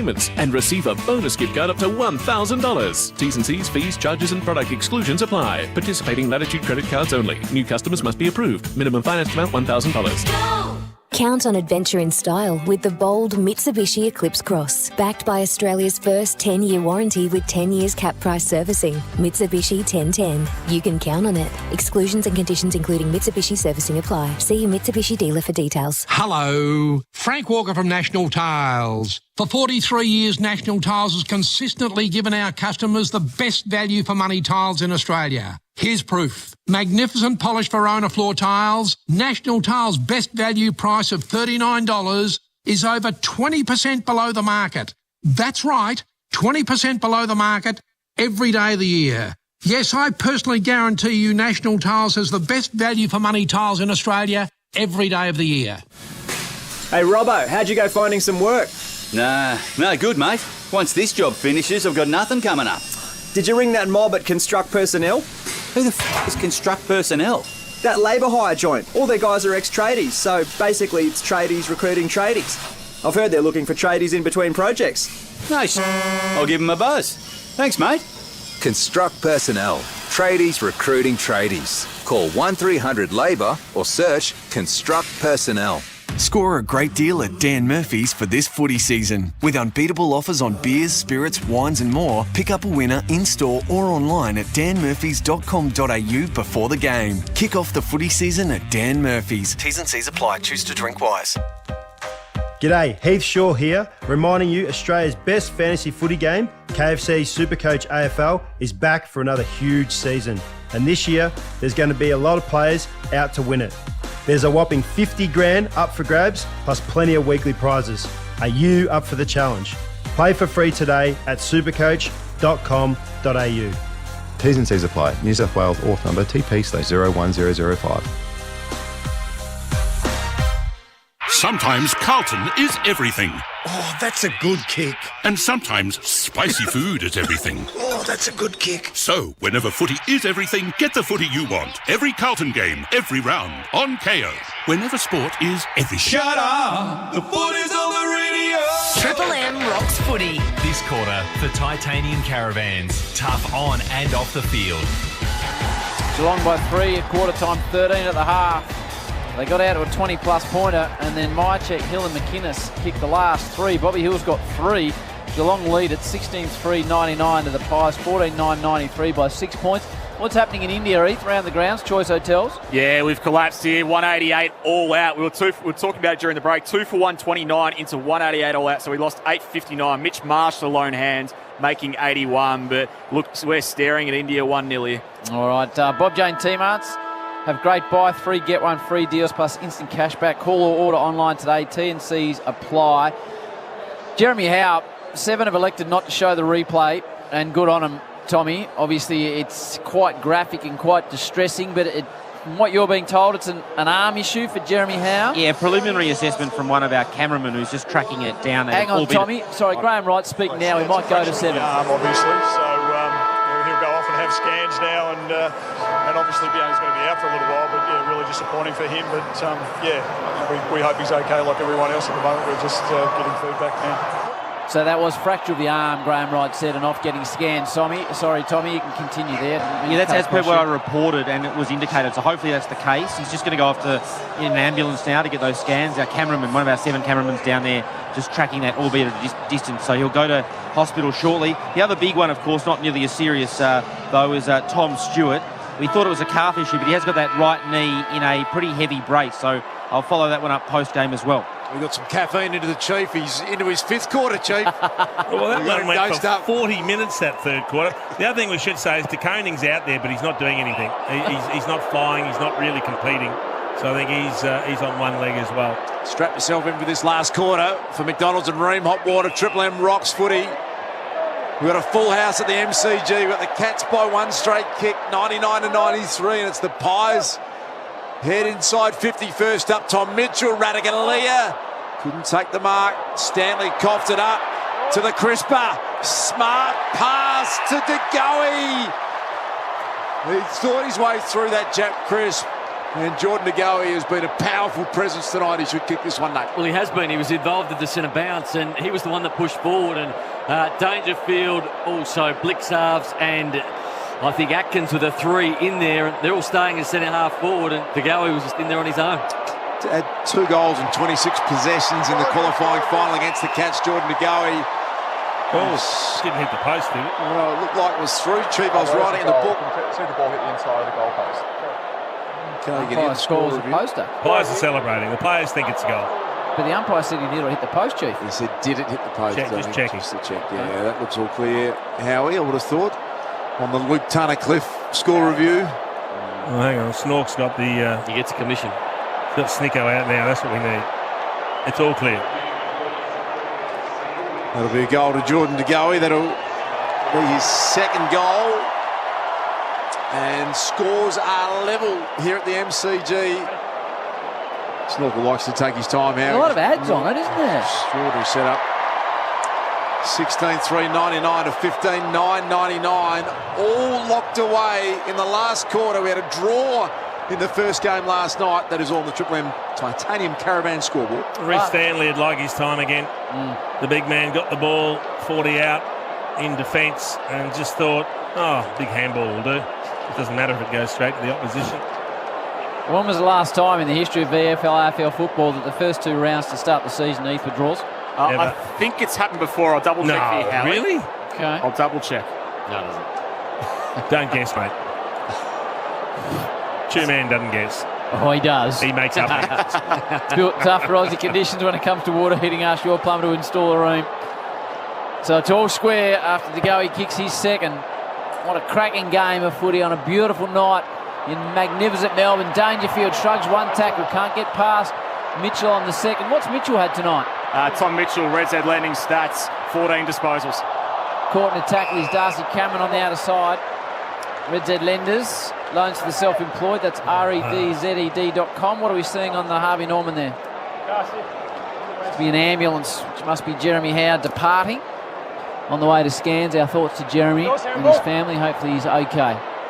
Josh Dacos working in a phone booth as the expression goes. Steps out of it now. Looping hand pass, goes to Parfitt. He misses. Howie, our man was right. Our man was right. Righto, what do you got, Heath? Yeah, I wasn't making it up. 19-14. Collingwood Carlton, 56 apiece. Geelong Essendon, 61 apiece. First 2 games of the year. Are they good games, Chief? That's your funny bloke. Triple M Red Z lending bit of gold there from Heath Meldrum. That's Normie McCary O'Keefe style joke, but I've thrown you in there, Chief. Crisper, beautifully done. Got it to Quaynor, puts it out in front. The foot race is on. It's Buse, Jamie Elliott. Buse, a good athlete. The pole vaulter, as how he tells us most weeks, has got it, won the day. Got it back from Isaac Smith. Down the line of Cameron. Darcy Moore cleverly over the top. What does he help? He is a former pole vaulter. Oh, I haven't heard that before. If you paid attention occasionally, Nathan, I might have mentioned it once or twice. Look like they got plenty of run left in them, the Pies. I actually don't know if it's true. I just feel like I've gone in so many times that I've started to believe it myself. So Collingwood with all the running at the moment. The crisper. Hand passes back to Scott Pendlebury in honour of Chew. Darcy. Cameron. Looping hand pass to space by Parfitt. Myers runs onto it, gets away from side bottom. Stengel dangerous. Stengel opens up the check side. Across the face, but it's all right because it bounces across the line. 16-3 Geelong, 15-9 Collingwood. They both equal 99 early stages final term. Triple M Titanium Caravan scoreboard. Titanium Caravan's tough on and off the field. Here's Das. Looking forward to hearing the crowd numbers. 88,000 last night in the MCG. Feeling we might just sneak past that tonight. Josh Dacos, little 1-2 with side bottom. Clearing kick was perfect to Bobby Hill, who's had a really good night Heath? Yeah, Red Z Lending, only the 8 disposals, but 4 score involvements, 3 goals, going at 100% with his disposal. Nice start to his time, Bobby Hill, and he's got a 50-metre penalty. Zach Tui's encroached on the mark. Going to be advanced all the way to centre wing. Bobby wants to get it moving. Maynard. If he can keep running, they've all turned their back. He's decided to man the mark. Chief, you're right. He's got another 10 metres, and Bobby's going to take on the man on the mark. Nick Dacos demanded the footy, and he got it again. Chris decided to play on to Pendlebury. Pendlebury was looking the other way. So I'm not sure what Jack Chris was thinking there. A little miscommunication. Will be tossed up centre half forward. You just join us on Triple M Footy for McDonald's and Ream Hot Water. Scores are level, 99 apiece. Early stages last quarter. Ball in dispute.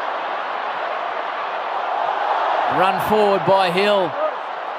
Atkins working deep in defence. Little chipping kick. Parfitt just taps it across the line. Collingwood fans want to deliberate. I'm not sure you can be paying that.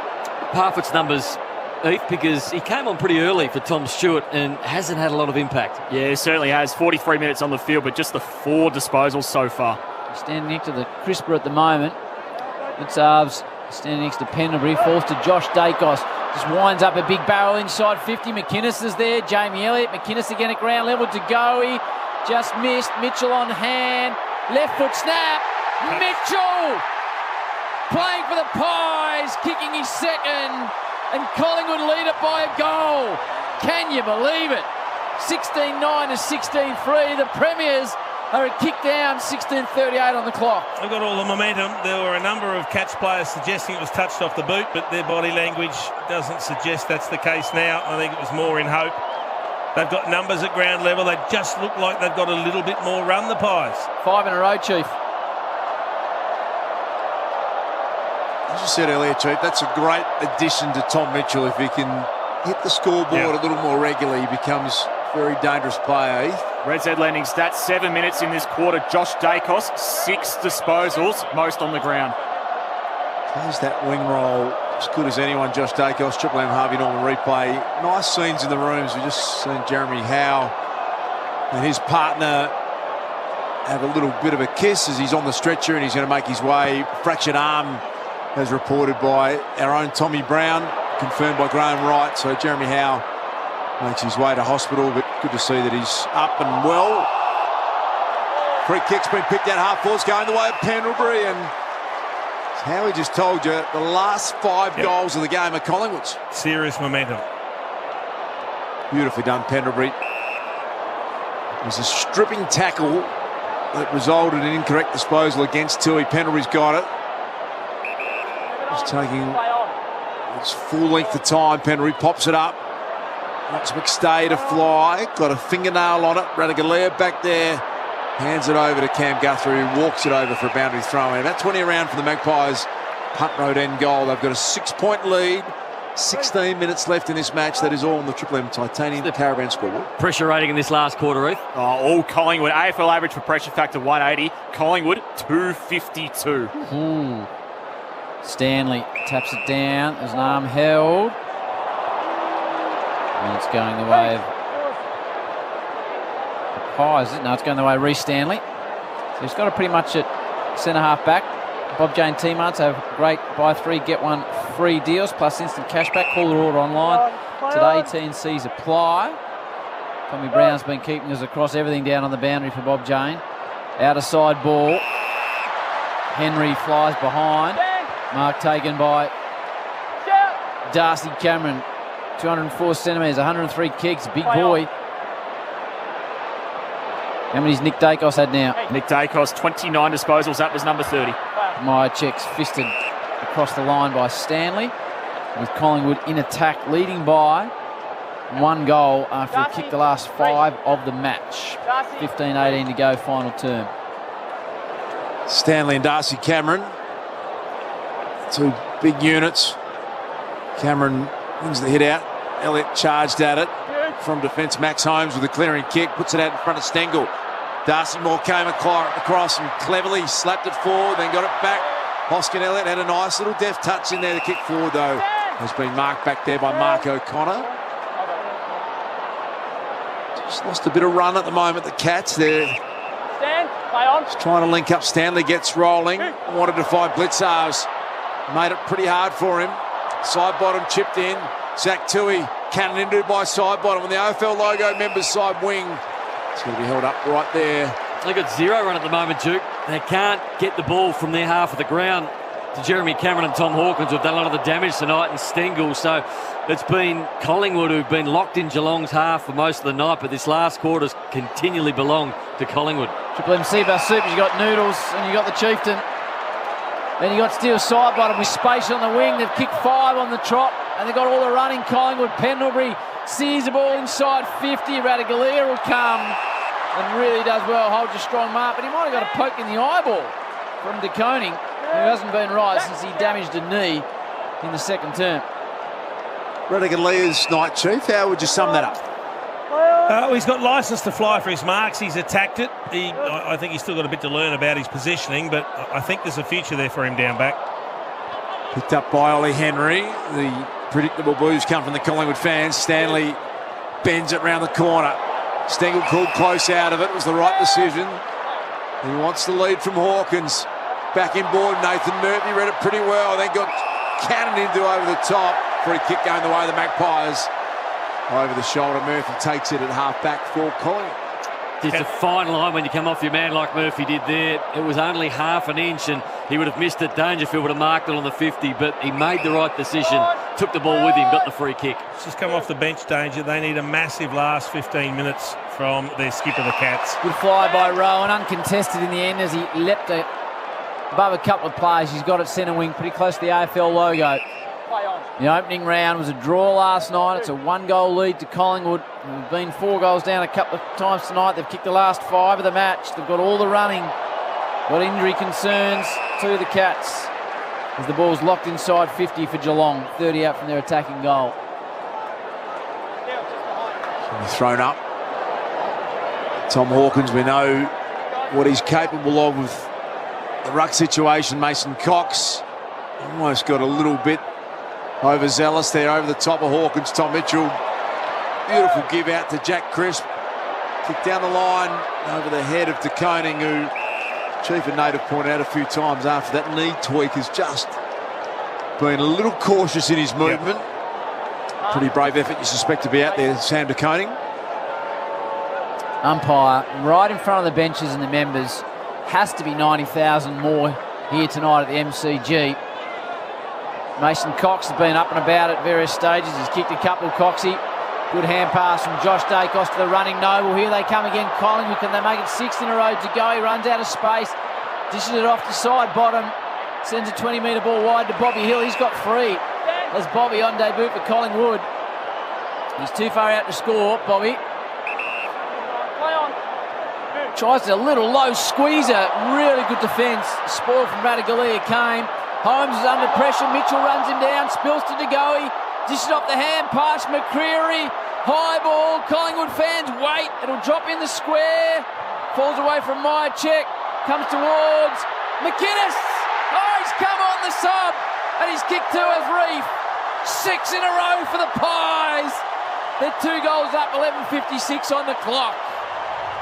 Just enormous running power from the Pies. They had the ball tucked in their back pocket down here, and just the wave of running. They had multiple players to give it to lateral, so there was not 1, there was not 2, there was 3 runners going all the way. They got the ball out to the other side, and then an amazing spoiler around Radaglia. They got the footy back, the Cats, and they made mistakes you don't see Geelong of last year make. They handballed it to somebody under pressure. They'll run down. Dangerfield just coughed up the footy 15 metres out, and an easy goal in the end for the Pies. What under Reef McInnes, starting sub tonight. Next Generation Academy pick. He had a shoulder injury that ended his season late last year, and he came on and kicked 2 really important goals in this last quarter. And they look irrepressible all of a sudden, the Magpies. 12 points is the margin. There's a heap of time left.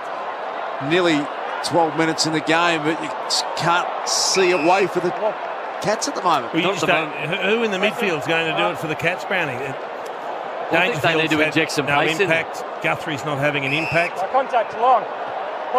We get a clearance here. Guthrie sends them deep. Gary Rowan in the frame. Darcy Moore fought for front position. We're going to pay advantage to Quainer, but decided to go back. Darcy Moore will take the free kick at half-back for the Pies. How's his night been, the new skipper? Paddy Dangerfield, 20 disposals, but Darcy Moore at the other end, 8 disposals, 7 intercept possessions, equal most for the Pies. Triple M Harvey Norman replay screen shows Moore working hard in defence. Say hello to great mobile deals on now at Harvey Norman. Shop and store online. Triple M C-Bus Super. C-Bus Super making hard work pay off. Chief and Brownie. They're watching Collingwood progress the ball into the middle of the MCG. Tom Mitchell spreads it further wide towards the members. The tough man Maynard. This is a good spread from Collingwood. They are running Geelong off their feet at the moment. They're going around the basketball keep in terms. We've gone from one side of the ground to the other. Hoskin Elliott goes short. Nick Dacos coming up for possession number. Possession number 31. Heath doing a great job in the Red Zeds.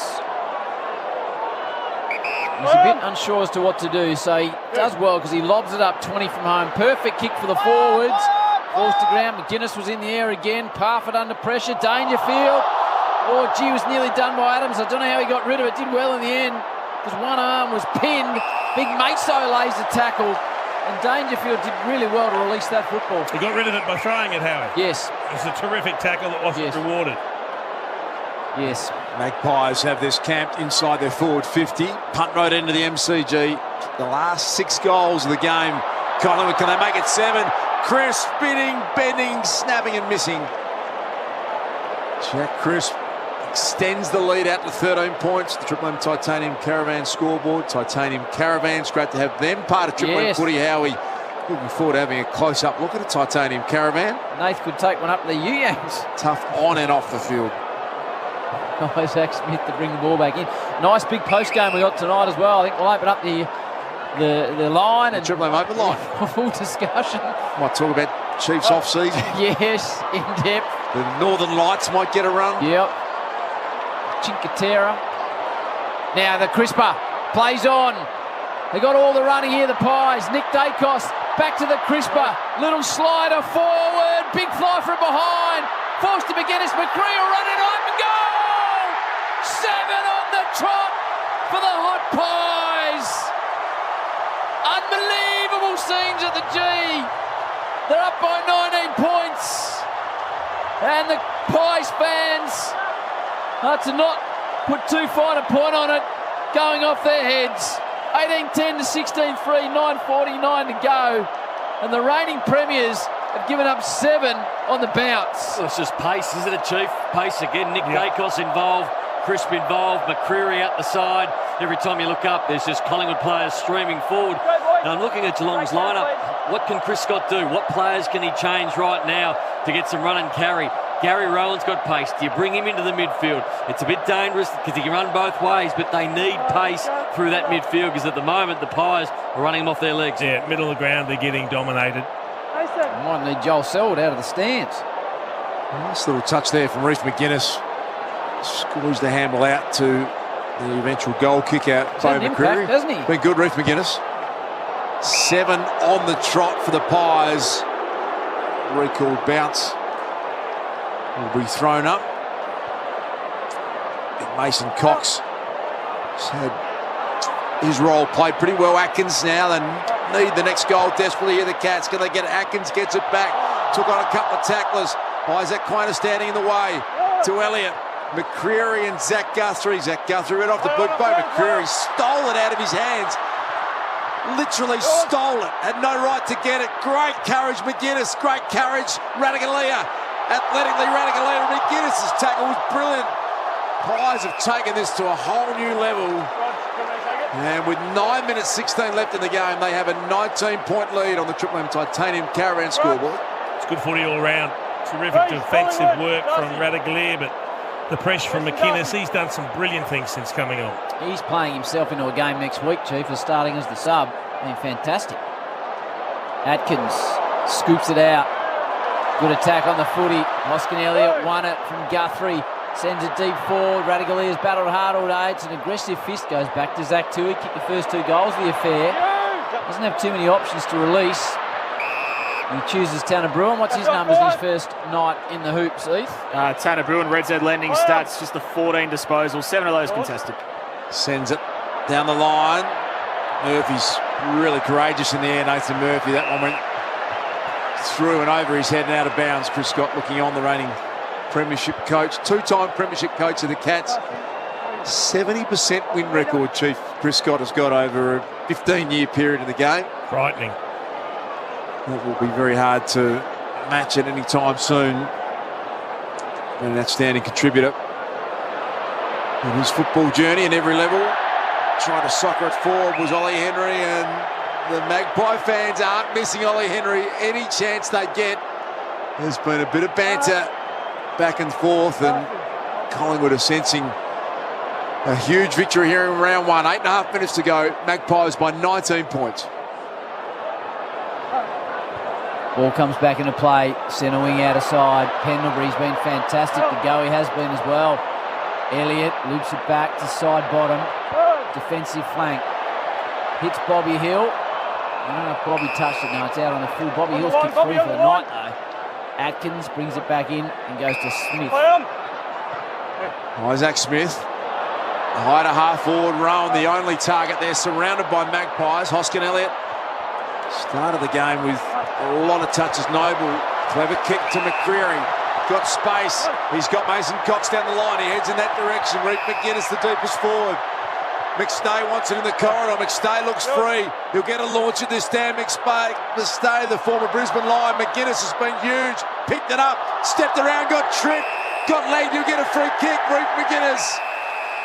The starting sub, Taylor Adams, wants advantage for a goal. He's going to come back to McGuinness, who came on in this last quarter. He's kicked 2. He's set up another couple. That's a serious impact, Brandon. It's been a massive turnaround. How much did they lead by the Cats in that third term, eh? Red Z lending stats, biggest lead for the game was 22 points. Pies 7 in a row since then. Reece McGuinness, punt road end of the MCG. This is just about be your game now. He's in the left forward pocket, acute angle, going with the right foot snap, taking his time, steps out and hits the post just on the inside. 20-point lead to the Pies. Triple M Titanium Caravan scoreboard. Titanium Caravans, tough on and off the field. 86,595 at last count. They've seen Collingwood kick the last 7 goals there in this match. Oh, he tempted the barrel. Oh, he got on it pretty well. It still finds his way into the middle of the MCG, just short of the circle. So it's a set play. Bruin picks it up from the mark, gives it to Cameron. So they've immediately sent it towards the attacking 50, but they've just got nothing. Geelong, rarely you say that about them. Hard to see where the next goal will come from. And they need to kick 4 in 7 minutes as the ball's out of bounds. And Cameron, lip reading, wasn't that impressed with the decision. Thought that he was going to get a deliberate out of bounds there, Jeremy Cameron. Nothing doing for the Cats. They have to kick the next goal of the game, Geelong. Tom Mitchell, couple of goals, been impressive on debut for the Pies tonight. McGuinness, who sung his praise in the last quarter, flicks it on. Bobby Hill's been important as well. Getting back Zach Guthrie. Blitz halves to Atkins. He was tracked by DeGoey. Kick down the line. Free kick Collingwood's way. It was going to be a certain mark to blitz halves, but taking off the ball was Darcy Cameron. And you look at the Harvey Norman replay. Pretty clear free kick, I would have thought there, Chief. Yep. Had his eyes on the player that was coming in. It's a great show of faith, isn't it, that in the absence of Brodie Grundy last year, who was their highest paid player, they saw enough in this man, Darcy Cameron, to think, you know what, we can do without Brodie Grundy effectively. Mason Cox has been paid the mark at half forward. He's a pretty solid player, Darcy Cameron. It's a job done week in, week out. He is. He had a good year last year. Tapered off a little bit towards the end, but I thought 80% of his season was outstanding. Collingwood probably take a bit of time out of this one now.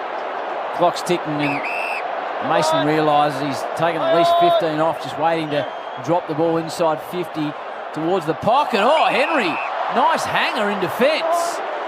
That was a good mark. My word it was. It plays on now in the bright blue boots. Sends it to the middle of the ground. Darcy Moore kills the aerial contest. Pendlebury off the ground. Everything needs to go for Geelong. They're that type of team, though. Stengel Guthrie and Zach. Oh, Cameron puts himself in a dangerous position against Murphy, who flies for everything. Maynard misses Noble. He got a free kick downfield. 5:39 on the clock. They need to kick 4 goals. The Cats, they're 20 points down. Johnny Noble, ball in hand, and smart enough to sum up the situation that time is their friend. They'll want to just slow things down slightly. The Pies looking in the direction of Cameron. Big Darcy nearly marked it, was wrapped up. So on the Shane Warne stand wing, right in the centre of the MCG. Outer side wing, it'll be a ball up. Craig McRae just doesn't change body language too much, regardless of the ebb and flow of the game. Craig McRae be pretty happy right now, though. You think Collingwood, it's their game to lose. They lead it by 20 points. 5 minutes remaining in the contest. Maynard with a fist, side bottom. Holmes was a good tackle applied, and clever little toe poke from Pendlebury. Nick Dacos has been enormous. Noble's kick to Mason Cox, who's done his job nicely as well, the big American. Big Coxie, outer side in front of the Shane Warne stand, which is packed tonight with very happy Collingwood fans. Again, they hug the boundary line. Falls to Stanley. Who have these teams got next week, Heath? I'll get back to you shortly on that one, Howie. Bruin, half volley, nicely picked up by Noble. Pumps another ball inside 50. And Zach Guthrie's got it covered at centre half back. Proved player, Zach Guthrie. Found himself a permanent home in the side last year. Played in the premiership. They've turned it over. Darcy Moore, the new skipper, is going to enjoy his first night as the leader of the Magpies. And Jordan De Goey puts his hand up and says, let me have a crack at this one. It's a 52-metre shot. I can do it. Got a good understanding down back, Murphy and Moore, because the deepest one will take off early and create a 2-on-1 when the ball's kicked to the forward that's furthest away from goal, and he's prepared to leave his man. On that instance, it was Moore leaving Hawkins to take the intercept mark. They do it well. Just can't help but feel that Jordan De Goey has got an enormous year coming up. Beautiful strike of the footy. He loves it. 8 unanswered goals for the Magpies at the MCG. Jordan De Goey's got 3. And in front of 86,500. It'll be a Pies victory tonight, and they're out of their chairs. 26-point margin, Triple M Titanium Caravan scoreboard. They are celebrating the Pies army. He has been good, Jordan De Goey. The first quarter in particular, when he had 10 disposals, and he kept them in the game where Geelong completely dominated. And the other guy, particularly in the second half, has been Bo McCreary. His pace and his ability to just be in and out of the packs and being able to get on the end of the football. His pace has worried Geelong. He's had 20 disposals. He's also kicked 2 goals, and most of those have been in the second half. What's De Goey's night with his 3 majors? Jordan De Goey, 25 disposals, 11 score involvements. Poll coaches votes in 4 of his last 5 games against the Cats. I imagine it's 5 out of 6 tonight. Who's got the votes tonight? Nate. Nate 08. Thanks, Chief. Easy to give tonight, mate. Hey? Easy votes to give tonight. Yeah. Are you including the last quarter, Chief, or are you just... It's been important, I think. Okay. In the middle we go again. Balls in the hands of Hughes. He used to do a bit of pole vaulting in his day. Sent it out to Hawkins. He's clean bowled. Quite easy to cross the line. It's starting to drift off now. But Collingwood 26 points up. It's a big win to kick off the season, isn't it? Top of the ladder stuff, Chief. Big win against a quality opponent. Just a little bit of byplay there. Braden Maynard and Tom Hawkins getting a little grumpy, the Hawk. They're used to winning and winning most weeks. Only lost the 4 games last year to the Cats. This is a big win for Collingwood. High ball from Isaac Smith. Good launch from Rowan. Closest little toe poker. Ricocheted back into his lap. 25 out from the Cats' goal. Jed Hughes is pushed down. Ollie Henry's in there. Blitzarv's over the top. Umpire letting this one go a long time. Quainer was pushed in the back. Advantage has been paid the way of the Cats. And a minor score off the boot of Brian Myers drags it back to a 25-point lead in favour of Collingwood. Triple M Titanium Caravan scoreboard. 2.5 minutes remaining on Friday night footy from McDonald's and Ream Hot Water. Triple M rocking footy. You would like to see a few more score lines like this season, wouldn't we? 125 to 100. Massive. Geelong by 3 at quarter time, 13 at the half, 6 at 3/4 time.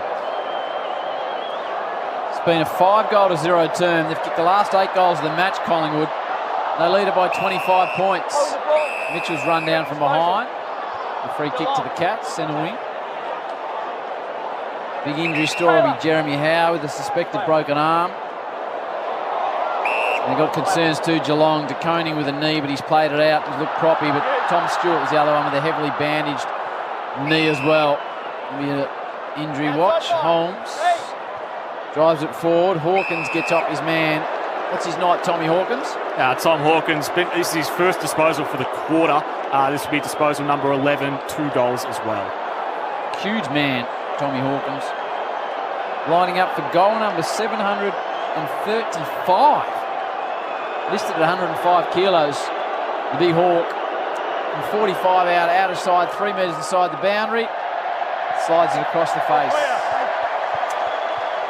Pies are home here. They lead it by 4 goals, 1:29 on the clock. The new skipper of the Magpies, Darcy Moore. Ball in hand at full back, just taking plenty of time, Darcy. They'll be pretty excited with their form here tonight against the reigning premiers. They had some challenges along the way, Collingwood. It's been played on their terms for the whole night, but they really look solid when it's been required. Pendlebury going as well as ever. Close, tucked up in the boundary line. Clever player. Classy looking effort. Hit the goal umpire on the top of the head, but went through for a minor score.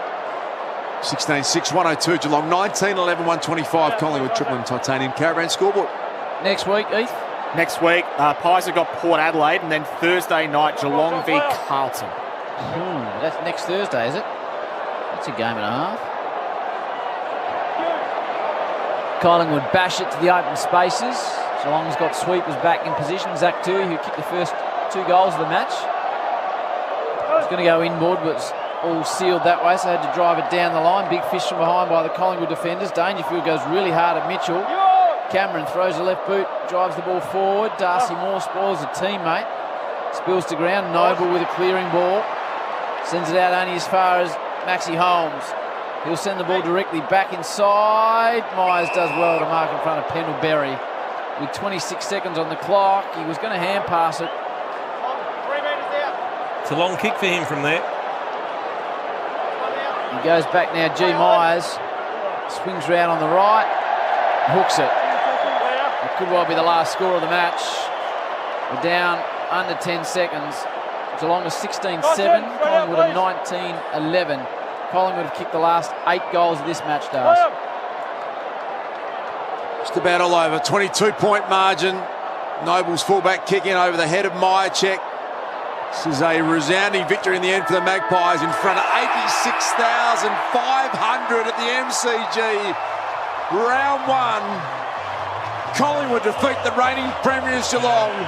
The margin's 22 points, and they're celebrating at the MCG. Side by side, they stick together to uphold the Magpies' name. See the barricades are shouting as all barricades show. Oh, the premiership's a cakewalk for the good old Collingwood. Cats by 3 at quarter time, 13 at the half, 6 at 3/4 time. The Pies kicked the last 8 of the match, and they kicked 5 goals to zip in the last term to run out winners by 22 points. DeGoey kicked 3, McCreary 2, McGuinness 2, Mitchell 2, Bobby Hill kicked 3, Mason Cox kicked 2, Hawkins kicked 2, as did Stengel and Rowan. But here's Darcy Moore, the new skipper, with Jude Bolton, courtesy of Channel 7. Refuse to give up. Coming up against juggernaut of the competition for the last 6-12 months, and just refuse to give up. I think makes me so proud, and I know the fans love it. You can hear them, they're going nuts, and it's only round 1, so we've got 22 left to go, so it should be a fun ride again, whatever happens. There's a bravery shown around the contest, but a bravery with the ball use as well, an ability to change angles against this side. I think so, mate. I mean, we're not going to die of space, and we've got a lot of guys with some great leg speed, so we want to use it. And I think the coach is pretty open about saying we want to be fun to watch. So, it's fun to play. So that's how we want to go about it. Just a few words about Jeremy Howe as well. Oh, mate, it's heartbreaking. We go through so much together as AFL players, and you ride the highs and the lows really closely. So to see one of your close teammates in a state like that, it's pretty distressing, and it's pretty messed up that we then have to just forget about it and get on with the job. So I'm getting a bit emotional just talking about it, but it's a horrible part of our game, but we expect nothing less from Jeremy. He's just an incredible teammate, puts his body on the line, and I think that contest definitely showed that. We'll know you get around him, mate. Enjoy the win. Over to you, Silk. Yeah, with Tommy Mitchell. Tommy, when the trade went through and you were coming to play for Collingwood, is this what you had in mind? Yeah, it's pretty insane, isn't it? I'm not sure what the crowd was, and I think you said it was 88,000. So I can't remember the last time I played in front of a crowd like that. And you can definitely feel it. The noise throughout the game definitely gets you going. And glad we could get a win for the Pies fans tonight. 20 plus disposals, 11 plus clearances, couple goals. You must be pretty happy with that for your first game with him. Yeah, the boys have been pretty clear on the role they want me to play for the team, and I just tried to stick to that tonight. And I think not only the midfield, but as a collective, as a team, everyone chipped in and did their bit. And yeah, it was great to see us get a good win tonight, first up. You seem to be gelling pretty well with the boys with your work inside and then going forward, swapping with Taylor Adams. You must have put in a heap of work in pre-season with the boys to gel. Yeah, not only Tay, but guys like Geordie, the Dacos boys, Pendles, Steele. There's a lot of guys that can go through the middle. We missed Lippert tonight, Peter Lipinski, so looking forward to getting him back in the team second half of the year. But yeah, it's been really good to gel with all those guys. Thanks, Tommy. Thanks, Sean. Nick, Sean, Tommy in Channel 7. Choice Hotels round the grounds. The Aussies bundled out for 189 here. The Pies by 22 points in front of 86,595 after they kicked the last 8 of the game. Whatever your reason for travelling, you'll get the lowest price guaranteed when you book direct to choicehotels.com. So go ahead, book it. Lots to come.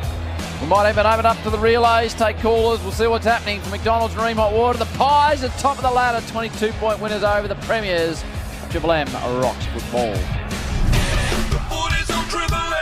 That quarter, the Titanium Caravans, tough on and off the field. For Ream Hot Water, Triple M rocks footy. Built tough for Aussie conditions. When it comes to water heating, ask your plumber to install a Ream. Hi, it's Marty Sheargold from Triple M's Marty Sheargold Show, and right now, Triple M rocks football. On the radio.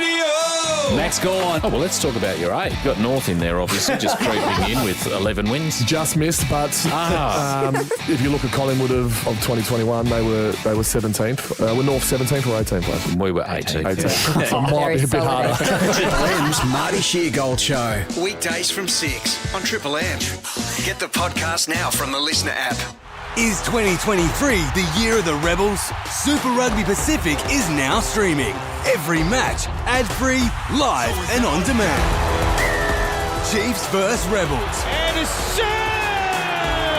touches down. Every match, ad-free, live and on demand. Hardwick scores!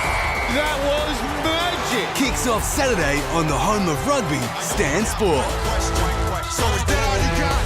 Go full sport with Code Sports, Australia's biggest and most experienced sports news team, featuring leading experts with decades of experience in the game, bringing you the in-depth stories that matter. For all your sport now in the one place, visit Code Sports today. Race into Ram Truck's Red Hot DS 1500 Express Runout for a red hot 3.99% finance rate. Stock is limited, so see your Ram dealer today. T's and C's apply. Approved ABN applicants of Ram Trucks Finance only. Hi, Luke Dallas here. If your goal is to work in the building and construction industry, then follow my footsteps to study at TIV. Specialising in building and construction since 2007, TIV's training and student support will be with you every step of the way. Follow TIV's pathway in becoming a registered builder, estimator or site manager in face-to-face or virtual classes. Apply online, learn now and build your future faster with TIV. Enrol now at tiv.vic.edu.au. Government funding available for eligible applicants. RTO 21920. Score a great deal at Dan Murphy's for this footy season. With unbeatable offers on beers, spirits, wines and more, pick up a winner in-store or online at danmurphys.com.au before the game. Kick off the footy season at Dan Murphy's. T's and C's apply. Choose to drink wise. If you're buying a home, dial Exopest for a termite inspection before you invest. Those nasty critters with pointy teeth, they'll destroy your home from underneath. Up, down, north, south, east or west, get your protection from Exopest. Put those termites down to rest. Pick up the phone, dial Exopest. No worries, mate, they'll do it right. With Exopest, you won the fight. Trust Exopest, 2015 Victorian Pest Manager of the Year. Safe, affordable, reliable. Phone 8696 9000. Many are doing it tough right now, struggling to make ends meet and get food on the table. But the people that need our help the most are not always the ones you think. It's families. And kids. The elderly. Those with 1 or even 2 or 3 jobs. It's people with mortgages. Those who have just fallen on tough times. Fortunately, Food Bank is here to help.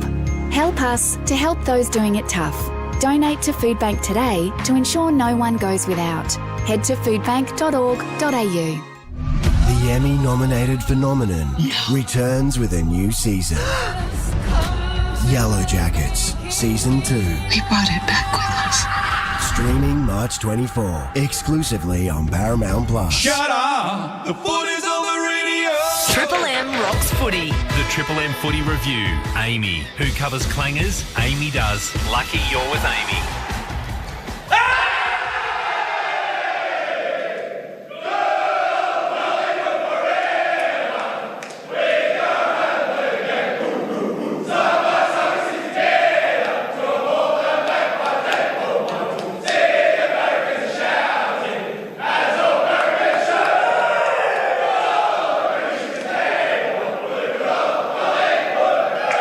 Pies, 1 from 1. They knock off the reigning premiers by 22 points after kicking the last 8 goals of the match. McDonald's head to Macca's for 10 chicken McBites for just $3. What a one-handed grab that is. This is the Triple M Amy Review, who covers clangers on and off the field. Amy does. Couple of numbers from you, Heath, baby, for Red Zeds. Yeah, all pies, particularly in that last turn where their pressure factor was 197, plus 63 under contested ball. More tackles as well alongside that. Don't see that very often. 8 goals to none from defensive half turnover Collingwood's way. Leading ball winners, Nick Dacos, all comers, 35 disposals. John Noble worked his way up to 29. Dacos and Pendlebury, the other Dacos, Josh, 27 apiece. For the Cats. Paddy Dangerfield, low number for him, but he was the leading ball winner, 22 disposals. Well done, Heath. Tonight's I'm Loving It Macca's moment happened in the second quarter. Here's how it was called on Triple M Football. Ollie Henry, the former Pie, wanted to get down the highway. Listen to the Collingwood faithful. They're right into Ollie. From 25 out. No problem. Oh, he gives him a bit of... Look at my ear. I can't hear you. What are you saying to me? Ollie sticks it up him, and they got nothing to say. And that's what we come to the footy for. We've got an Amy Clanger as well, which we don't normally go with at this part of the show. What a surprise. Let's roll the audio tape, Chief. Plenty of time. Take it the length of the ground. Kick the goal to win the game. 5-point margin. Still a quarter to go after this. Knew what he was doing, Jeremy Cameron, and now they can take the time off the clock and they'll get themselves home. Chief, there's still a quarter to go. Siren's going to sound here, 3/4 time. I keep thinking it's the last quarter. Brad Close, who played every game last year for the Cats. Chief was... Well, because you're a hero, Chief, I didn't say anything the first time. Because they're both around 100. I kept thinking it was... Come on, Chief signed off. He did. I might go now. He said they got a minute to get it up the other end and score, and that's why I said it's still only 3/4 time, and he went do it again. He's at an elderly moment. It's a bit late. 25 years, it could be your last if you keep rolling that out, Chief. Well done, Chiefy. This is the Triple M Amy Review. It is funny. Bedtime. Nate, are you giving us the vote? I am. I gave 1 vote to Nick Dacos tonight. He had the most disposals on the ground. He had 35 disposals, 95% kicking efficiency. But I gave 2 votes to his brother, Josh Dacos, 27. I thought every time he got the ball, whether it was in the defence or attack, he took the hard kick, and more often than not, he put Collingwood in a better position. I thought his use of the ball and his steadiness, whether it was on his left or his right, was outstanding. And I gave 3 votes to Jordan De Goey. 25 disposals, 3 goals, the most score involvements on the ground to go with his 3 goals, and just a nice performance. Went out of the game that second term, but outside that, he was flawless.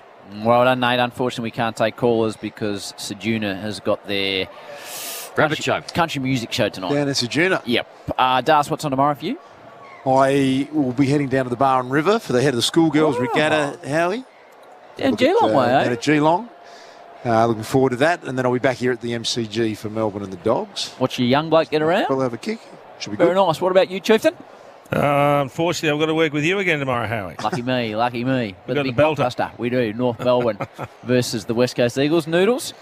Coaching netball tomorrow, Howard, so a very important game. We're 2-0 at the moment to start the season, so we're on top of the ladder. The Barwon Heads under 13 girls won their first premiership tonight in the netball, but I wasn't there to see it, but well done. Congratulations to them. Heath, what do you got on tomorrow? I got the double, North Melbourne, West Coast into Melbourne. Bulldogs both on Triple M, of course. Filling in for Chew Man, of course, we hope he's doing well. We do, and good luck to Barwon Heads A-grade, who are taking on a grand final tomorrow in the cricket. Thanks for tuning in. Collingwood win it by 22 points. Dead Set Legends will be rolling again tomorrow. Yeah, Joey J, Kath Limo, of course, all on. Well, Limo, he's a nice addition to the crew there. Very funny man, he's Limo. We're going to wrap it up Limo. here now at the MCG. Do something nice for someone tomorrow. Have a fantastic weekend. The Pies by 22 points. Peace and love from McDonald's and Remite Water. You can go home now, Chief. Triple M Rocks Footy. Give your mum a hug. The Triple M Footy Review for Amy, who covers clangers. Amy does. Lucky you're with Amy. For Ring Hot Water and McDonald's. Triple M rocks footy.